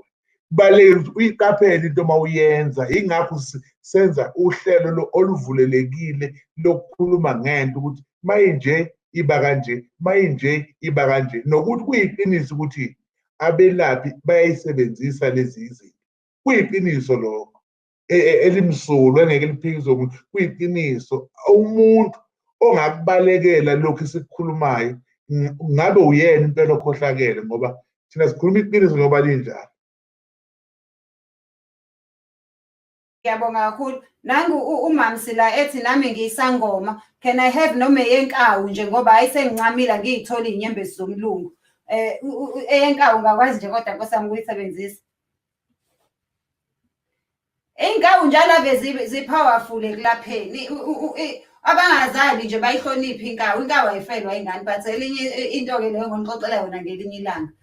Kodwa nje ningayithathi kancane inkawu. Unkawana ningamubukeli phansi. Uyakwazi ukusebenzisa inkawu mekuwukuthi angisayitholi ngempela-ke yomuntu, kodwa uthi uhamba ngendlela ubone inkawu izalwa imbethe. Uyakwazi ukuyithatha. Ake ngithi nje lento esikhuluma ngayo ifana nokuthi umuntu nomuntu unendlela enza ngayo izinto. Kungenzeka ngithi mina inkawu ayisebenzi, kube khona abantu abathi hayi bo akazilutho lo muntu iyasebenza leya nto. So ngingasho ngithi cha, kuya ngokuthi ufundiswe kanjani. Mina ngazi okunye enkaweni nomunye uzokwazi okunye enkaweni. Ngeke ngidlale ngomakhosi, cha akayithole inkawu enze ngendlela afundiswe ngayo, noma athole umuntu onolwazi ngenkawu ukuthi iyenza ini bese exhumana naye amnikeze indlela yokuthi asizakale, ngoba uma singathi hayi ayisebenzi ngabe siyamdukisa ngoba ulwazi lolu lukhulu lude luningi. So wazi ngendlela yakho nomunye wazi ngendlela yakhe. That's why ke kuthiwe ungahamba umuntu oyedwa, hamba abantu abahlukene. Sisinomsa usakhona, are you still with us? Ngicela ukubuza just last question because kuthi umuntu ufunda azafe nami bengingakwazi okwentambo okwenkaba ukuthi ingane mizalwe nenkaba nayo isuka imbethe. Mina ngazi ukuthi kuba umhlolo obatshazwayo ngoba ingane ezalwe nelokhuzana nenkaba ibophekile ngafa nokufa ngoba ilokhuzana phela mise isonto nasemqaleni nani. So ngicela Sisinomsa sichazele ngokwasesibhedlela ukuthi uma kuthiwa umntwana wazalwa ethandeleke emqaleni ngokwasesibhedlela nikuthatha kanjani lokho, njengoba ususichazelile ukuthi mengabe umntwana ezalwe embethe kuye kushiwo ngisho odokotela ngisho ababelungu kuthiwe hawu uzoba nenhlanhla-ke lo ihambisana nenhlanhla. Ngokwasesibhedlela lokhu kokuzalwa ne-cord ne-umbilical cord ukuthi nikuchaza kanjani esibhedlela. Ngiyabonga. Okay, ngiyabonga. Njengoba bese ngichazile, njengoba ngike ngasho ukuthi ngiyaqala nami ukuzwa ukuthi i-cord it also represents ukuthi uzalwe wembethe. Ziningi kabi izingane ezizalwa, especially ezenzwa abazali bazo benzwa i-cesarean section. It's because kusuke kuthiwa ingane ina fetal distress. Ngaleso sikhathi ingane umama ufakwa ku-CTG machine ukuthi kucheckwe kukhawuntwe ama-midwives siyazi ukuthi kukhawuntwa njani ukuthi ingane inhliziyo yayishaya kangakanani. So sibona lapho ukuthi ngathi seyiba slow ingane kusho ukuthi iba distressed. That is why kuthiwa fetal distress. And as soon as kuthiwa fetal distress, it's straight to theatre for cesarean section, because ngokuya ngaloko kusho ukuthi ingane izohluleka ukuphefumula, ingafa nokufa ifele ngaphakathi kunini. So ngokwesibhedlela le ngubo lokugaxa kuyingozi, kubekwa as ingozi, because ingane isikhathi esiningi futhi ezinye uma seyiqinile, because angithi ingane iyamuva during labor, ingane iyamuva ngoba nayo ifuna ukuphuma. So the time imuva iloku ithandela le cord, icord iloku iqina around the neck. So uthola ukuthi isikhathi esiningi ezinye ingane vele zithi maziphuma uthola ukuthi zi-blue, azisena oxygen, they become blue, ama-lips, ulimi, yonke into ingane iba blue, kubonisa ukuthi beyingasanayo oxygen. So ngokwesilungu nokwe-health kubonisa ukuthi ukuzala ugaxile kuyingozi, it's not something safe. Ngiyabonga. Angazi noma ngikuchazele kahle.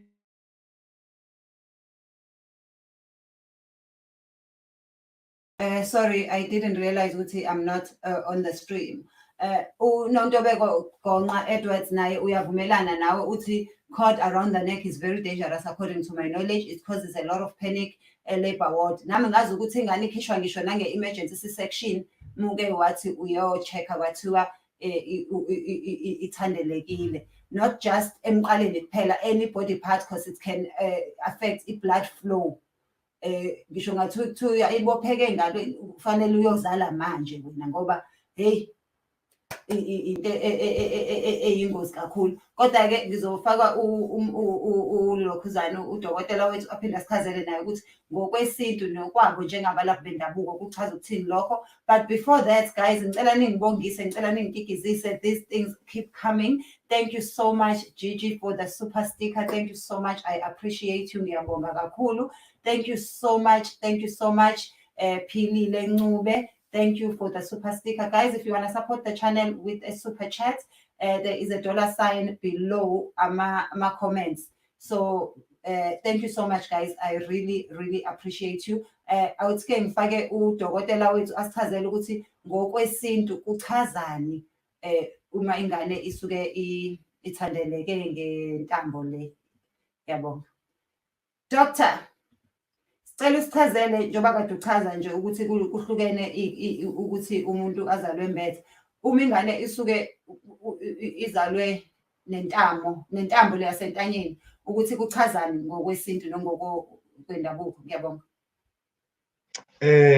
La njengoba yo guys, I don't know what's happening. I'm trying to unmute and it's not allowing me. There we are.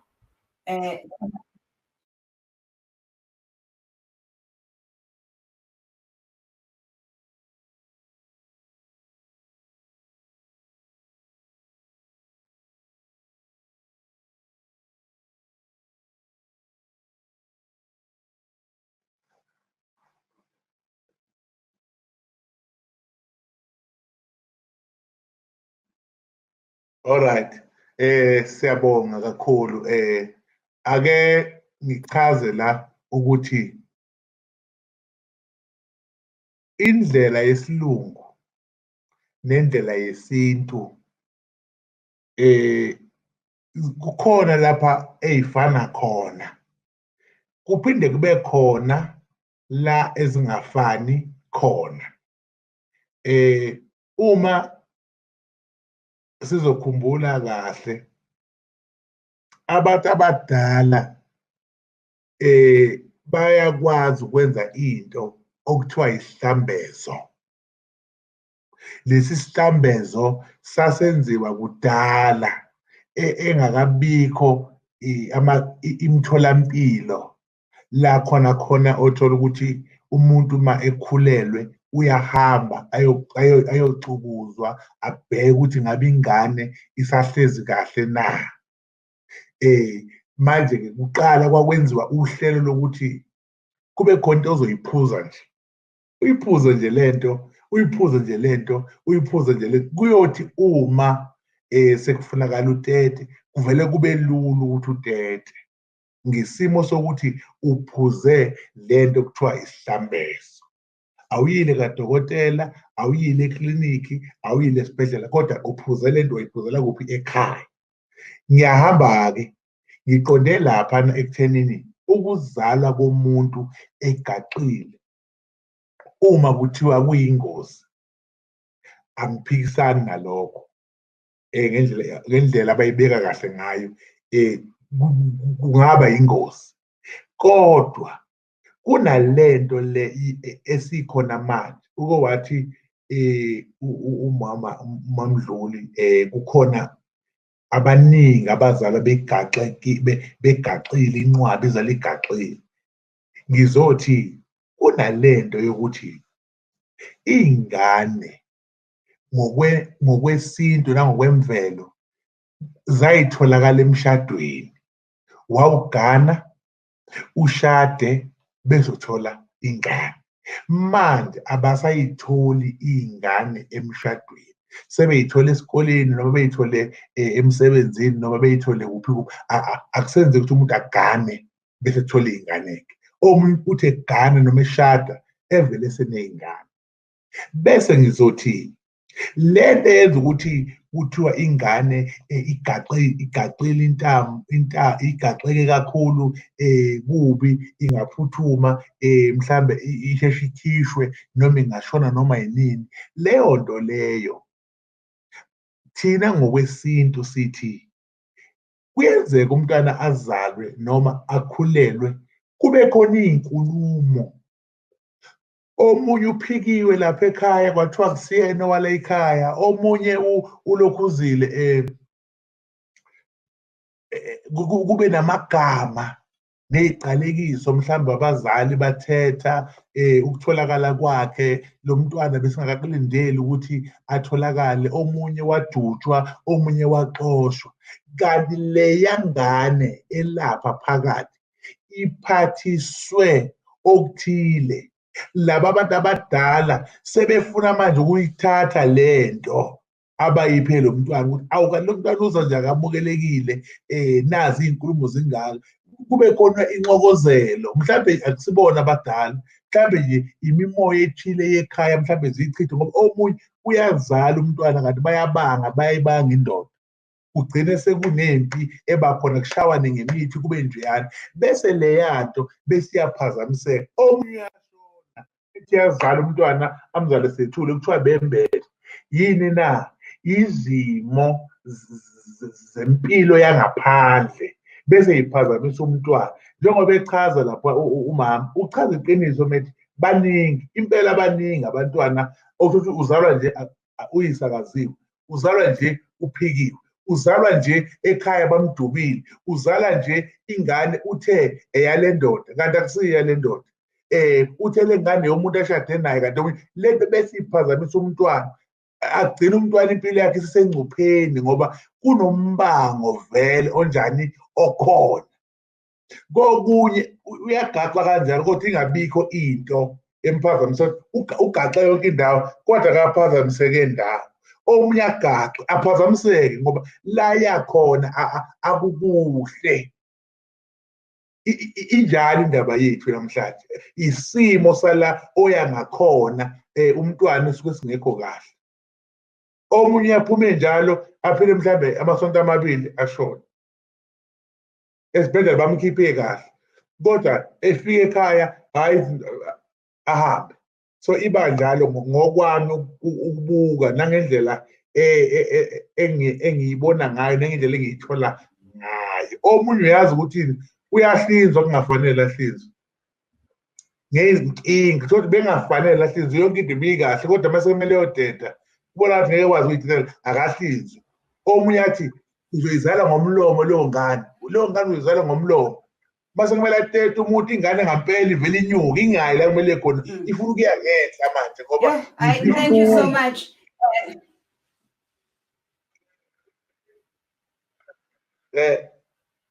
Angazi ngiqhubeke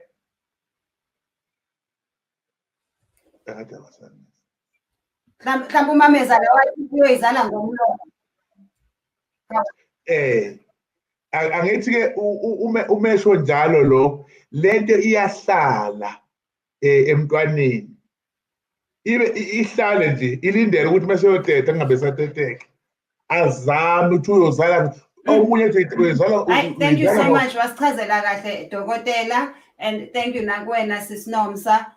Angazi there are so many questions manje that's ungaqhubeka angazi kwenzekani la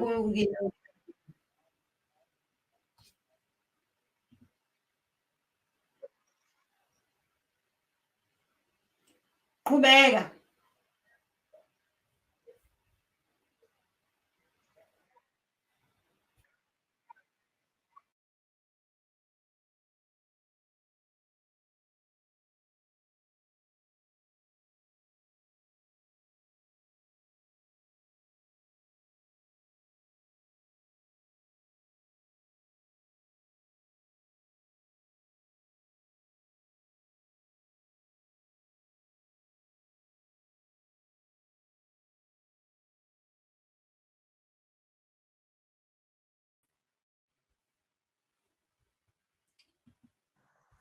Sorry guys, I don't know what's happening. Yeah, I'm back. Yebo, ungaqhubeka, sorry, angazi kwenzekeni. Kodwa vele sesiyofika ku 2 hours manje, and I know ukuthi you have other commitments, Dr. Mnguni.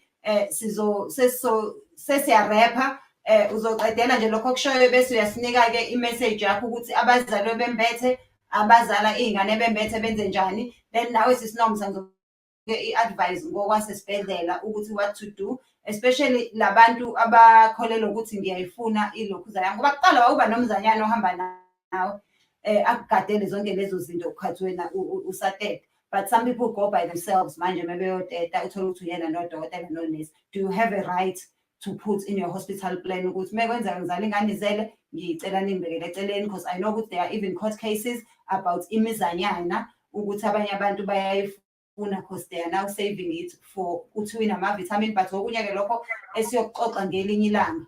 And seminingi imibuzo-ke manje ukuthi ingane emizalwe injena kuchaza ukuthini, imizalwe inopete kuchaza ukuthini, ngokwasesibhedlela kuchaza ukuthini ngokosiko. I think we will have another topic another day. Okwamanje sesivala, ngicela usinike your last message, Dr. Mnguni, ngiyabonga. Umama lapho uNomsamdluli ngiyacela lapha akangichazele ukuthi kwenziwa yini uma kuyotetwa lapha kuthiwa nami kumele ngibe khona njengobaba wengane. Umama etete ngibuka umthetho onjani lowo ojwayele ukushiwo kuthiwa nendoda isinelungelo indoda lokungena ibe khona umama eteta. Siyakuthuka asikwazi. Ngiyacela ukuthi akasitshele ukuthi kuyenziwa noma kuyisitayela. Elami-ke lokugcina lithi uma umuntu ezala umntwana emncane owakhe, noma ukhulelwe owakhe, noma akabatholi abantwana owakhe, asikho isidingo sokuthi uma umntwana ekhulelwe bese wena uba namagama owashoyo umnikeza inkinga. Bese kuzothi uma umntwana ezokhuleliswa umfana akafunakali ubaba abe namagama amakhulu, akafunakali umama abe namagama amakhulu, ngoba leyo nto leyo iphazamisa umntwana kusasa. Lithi-ke nina futhi umntwana masezelwe ingane kagogo, hayi umzukulu wami, nikhohlwe amagama eniwakhulumile. Sengivala ngizothi asikuqaphele lokho. Okwesibili, ukuzala umbethe kuyinto enkulu kakhulu, okubiza ukuthi-ke njengamanje njengoba silivala uhlelo lwethu, wonke umuntu owaziyo ukuthi hayi ngaza la ngibethe angilungisanga akahambe yolungisa ngoba la ukhona njengamanje uhleli ngo-wrong futhi ngabe uhleli endaweni e-right ngoba isimo sakho silungisile. Uma ukuthi awuzalwanga wembethe musu ukufuna ukukuphoqa ngoba uzozinikeza ini inkinga. Okugcina uma uyobhula ubhula lento yokuzala umbethe ibheke kubantu abahlukahlukene sihlezi sikugcizelele namanje sisaphinda siyasho ukuze uzokuthola. Uma unabazali khuluma nabazali kholwa abazali bakho ukuze into zakho zibe njani zihambe kahle. Ngiyabonga kakhulu namhlanje ngiyaphinda futhi ngisho isiqubulo sala sangomsombuluko esithi siphakamise igiya. Kusasa sobe singena ngenye indlela ngo-12 emini sizobe sikhuluma ngento eyijule kakhulu eyithinta lokufa. NgoLesithathu kuzobe kuolunye uhlelo, nangoLesine kuzobe kuolunye, nangoLesihlanu, ngoMonday siphakamisa igiya njalo. Ngithi-ke nisize ningaphuthelwa, siphethe iy'hloko ey'zosiza abantu nezizonceda nina njengabathandi bohlelo lwethu. Siyacela ukuthi sibe umndeni omkhulu ongenamkhawulo, utshele nabanye ukuthi sikhona njalo ngoMsombuluko, sivale ngeSonto siyiqale ngoMsombuluko. Tshela nabanye, memba nabanye ukuze ungaphuthelwa ngoba siyanyuka siyaphambili. NgoMsombuluko sobe sikhuluma ngokunye futhi okuzokudinga nokuzokuthinta. Siyabonga kakhulu. Ngithi-ke ebusuku uThixo anenzele umusa, uThixo anivikele, anigcine, anibusise. Amen.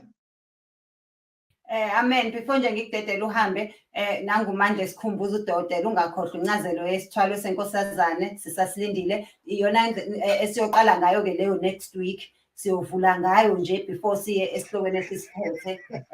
So ungasabi khabazela iyeza leyo. Ukuthi this week besifuna nje ukuhlala kuyona le sichaze kahle siqede ukuze singalosi nakuyona sibuya singaqedanga. Sisinomsa ngicela ususivalelisa nje usichazele ukuthi what should people look for and ngokwasesibhedlela nangokwazi kwakho nawe ngokwesintu, especially as it comes to abantu abaningi abathi yantshontshwa wonesi. Awubakhulumele labo nesi ekuthiwa bayayintshontsha. Kuthiwa abantshontshwa onesi ayikho into enebhathi njengonesi emhlabeni. Kuthiwa nje yantshontshwa wonesi. Bekusasho kodwa ukaze ufice emesihlele emajoyintini esikhulume ngokuthi ngalashwa wonesi. Mengabe ubuza ukuthi how le ngozi yakhe siyaphola uthe uNkulunkulu umntakama asisho ukuthi hey ngalashwa wonesi. Kodwa mekuthiwa inhlanhla yakho uthi yantshontshwa wonesi. Ngicela nje ukukunika ithuba lokuthi ubakhulumele onesi namhlanje. Ngiyabonga. Iwazi wangiqeda lithenjiwe. Hayi uqinisile akekho umuntu oneshwa njengonesi. Siyabulala, senza yonke, siyatshontsha yonke le. Umuntu ulahlekelwa ijewelry yakhe akhomba amanesi athi onesi laba abantshontsha amacicami egolide. Onesi abantshontshe ifoni yami. Ngaleso sikhathi ifoni ithathwe maybe ifamily wahamba nayo wayekhaya. So ngithanda ukubonga kakhulu kuBaba uMnguni. Yazi into ayichazile yokuthi izinkulumo ma umuntu ingane i-pregnant, they mean a lot. They bring a curse to the child. That is why most of the time if ingane yaba pregnant incane yahlalela ukuthukwa itshelwa lokhu nalokhu ekuseni nantamba mama ithi yadla itshelwa ngokuthi uyisebengane uphi yayibona into enjalo. Most of the time those things zikhosa into ekuthiwa postnatal depression, and we are not aware ukuthi those are the things ezikhosa postnatal depression. Then the next thing ingane mayiseyivelile usuyayithanda njengoba udokotela besho ukuthi sekuthiwa ingane kagogo. Sekuyingane kagogo all of a sudden kanti buyithuka ingane ngalesikhathi ingakazalwa. So enye into uDr ayibuzile yokuthi lento yokuthi sekuvunyelwa abantu besilisa ukungena ingane uma iyoteta. Hayi nami nje iyangixaka because uyazi thina sizwe simnyama siyazithanda izinto ezingasifuni, ezingasezethu sizithanda kabi. Kuthi abantu banalento yokuthi ukuqhuba isilungu ukuba nenqubekela phambili, so they do things ngendlela eyenzwa abelungu bayithatha ukuthi it's the right thing. Mina ukufika kwami la when I did my midwifery whatever, mangiqhubeka ne-midwifery yami, because I was not registered as a midwife mangifika, but I wanted to continue, so I did my degree in midwifery. So when I did that, ngiyakhumbula ukuthi kwashiwo ukuthi hayi, even nangokwesilungu umuntu wesilisa wayengangeni endlini yomdlezane, umuntu wesifazane wayiteta kukhona abomama kuphela, wawungeke umbone eduze. Kodwa izinto ke ziyashintsha, zashintsha izinto. So ngibuyele kumbuzo wakho Thenjiwe ukuthi kuye kuthiwa siyatshontsha, bese ngichazile asintshontshe bantu, sixoleleni, asintshontshe, silandela imigomo thina esibhedlela. Mina futhi ngizokhulumela mina ngilandela imigomo yasesibhedlela ukuthi ingane mayiqeda ukuzalwa i-placenta konke kuyathathwa, kunebhakede kufakwa kuplastiki, kufakwe ebhakedeni, kuzothathwa kuyiswe ku-incinerator. So ekwenzeka behind closed doors, emva kokuba seyiphumile from the department, angikwazi. Njengoba Baba uMnguni besho ukuthi khona vele abazi ukuthi hayi iyasebenza, inyanga ziyayisebenzisa, ziyayithatha. So ngicela ukuthi abantu nje bake bayeke nje ukusitshela ukuthi sitshontshe izinto zabo. Asiwantshontshanga thina, asizitshontshe izingubo zey'ngane. Yilabo mhlambe khona laba abazi ukuthi zisebenzani, abazintshontshayo, kodwa nje under Jen asikwenzi lokho. So ngiyabonga kakhulu. It was a very interesting topic, Thenjiwe. Hey, nesikhathi siyala, bekufanele ibe sisaqhubeka, kodwa isikhathi soba khona futhi sizosithola futhi siyixoxe futhi. Ngiyabonga kakhulu. Thank you so much. Let me bring back uDokotela wethu, Dr. Mnguni, you are back on air. Thank you so much. Ngisakhulumelo nesi nje, angisho ukuthi abantshontsha abanye sesibabuke nje bandla nama-week okhazini bethu abashona sebeswenga lapha ko-West Street uthi hawu, indaba lo nesi agqoke i-wig yakhazini wami owashonela emshiyeni. So siyababuka nje siyithulela abanye. Kulungile-ke kodwa asisho ukuthi bonke bayantshontsha.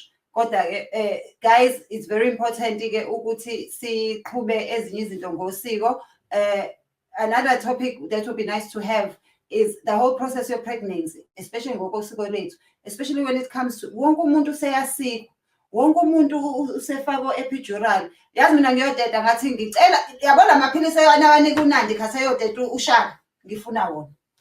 If uNandi could do it without imjovo, now I can do it, because it's pain that goes. And lezi ezenzayo kuthiwa zisusa ubuhlungu, ziba nama-permanent scars. But ke sokhuluma ngakho lokho ngelinye ilanga. It's very important, and it will be nice to have you with a background in midwifery, have Dr. Mnguni, or Dokotela. I won't have them, especially from private hospitals, because it's a business, imali. So they will always have something to say. Nature is not supposed to be by appointment, but that's a topic for another day. Guys, says Valelisa, tomorrow on 12, Utogo Zandaba, you saw her video. I did put her video yesterday, who is sharing her story about recovery from COVID-19. Cool, South Africa, so many people are having it right now. Also, straight access and 12 emini. And be ready with our questions. She'll be telling us how she got through it and how to support our families and what to prepare for. It's going to be very, very special. We can only get her on 12 emini because Agagabi fully recovered and early. So let us do it tomorrow at 12 p.m. Yes, Kansas, South Africa, 12 emini. It's going to be a very, very informative show. So please please tell them. In fact, as I go now, I want to leave you guys with a link. Please join this link. I am now moving. I'm going to David Gow's show, show, about the importance of subscribing to our YouTube channels and the importance of supporting us. So please do me a favor, click on this link. and come and join us kwi-channel ya-David Kawu. Uma ufika khona ufike ubhale ukuthi I love pineapples, just to confuse them. Thina sobe sesiyazana ukuthi hayi-ke igenge yethu la esiphuma nayo kaThenjiwe. Just ufika nje khona ufike nje your first comment uthi I love pineapples, siyaba confuse ithina sote sobe sazi ukuthi yini le I love pineapples, sobe sesazi-ke thina ukuthi I came from Thenjiwe's channel. Mufika nje na link, and it's very important, especially for you guys who support us, because I believe ukuthi it's important to educate each other about the importance of these shows we are doing. So please do come to David Kawu's show from here. This is the link. Nisjoyine kuzoba mnandi kakhulu, sizobe sichaza ngokubaluleka kokusupporta kulezi zinto esizenzayo zama YouTube. Thank you so much guys, ngiyanithanda kakhulu. Sobonana kusasa, sobonana manje e-channelini ya-David Kawu, then bese sibonana kusasa ngo-12. Hey, uthando liyangiconfuse into le nginithanda guys. So nje mufika nje lapho ubhale nje pineapples, I love pineapple, any sentence kodwa must have pineapple. And then siyobadida nje ingqondo nayo uDavid ngifuna axele ukuthi labo pineapple abagcwele la kwenzekani, kanti thina sesiyazi-ke. Nayi link please guys, please. Wangincoma bandla, ngiyabonga ngigezile. Uyazi ave kumnandi ukuthi mugeziwe unqonye. So let us see each other manje channel ka-David Kawu. I'm just gonna take this moment to thank you guys for your support and say how much I love you, and let us see each other tomorrow on 12. It's very important that you watch Air on 12, because we are going to get talking to someone who has experienced indaba ye-COVID-19. Love you guys. Akusavumi ukuthi ngihambe, asibonane ku-David Kawu. Thank you. Bye.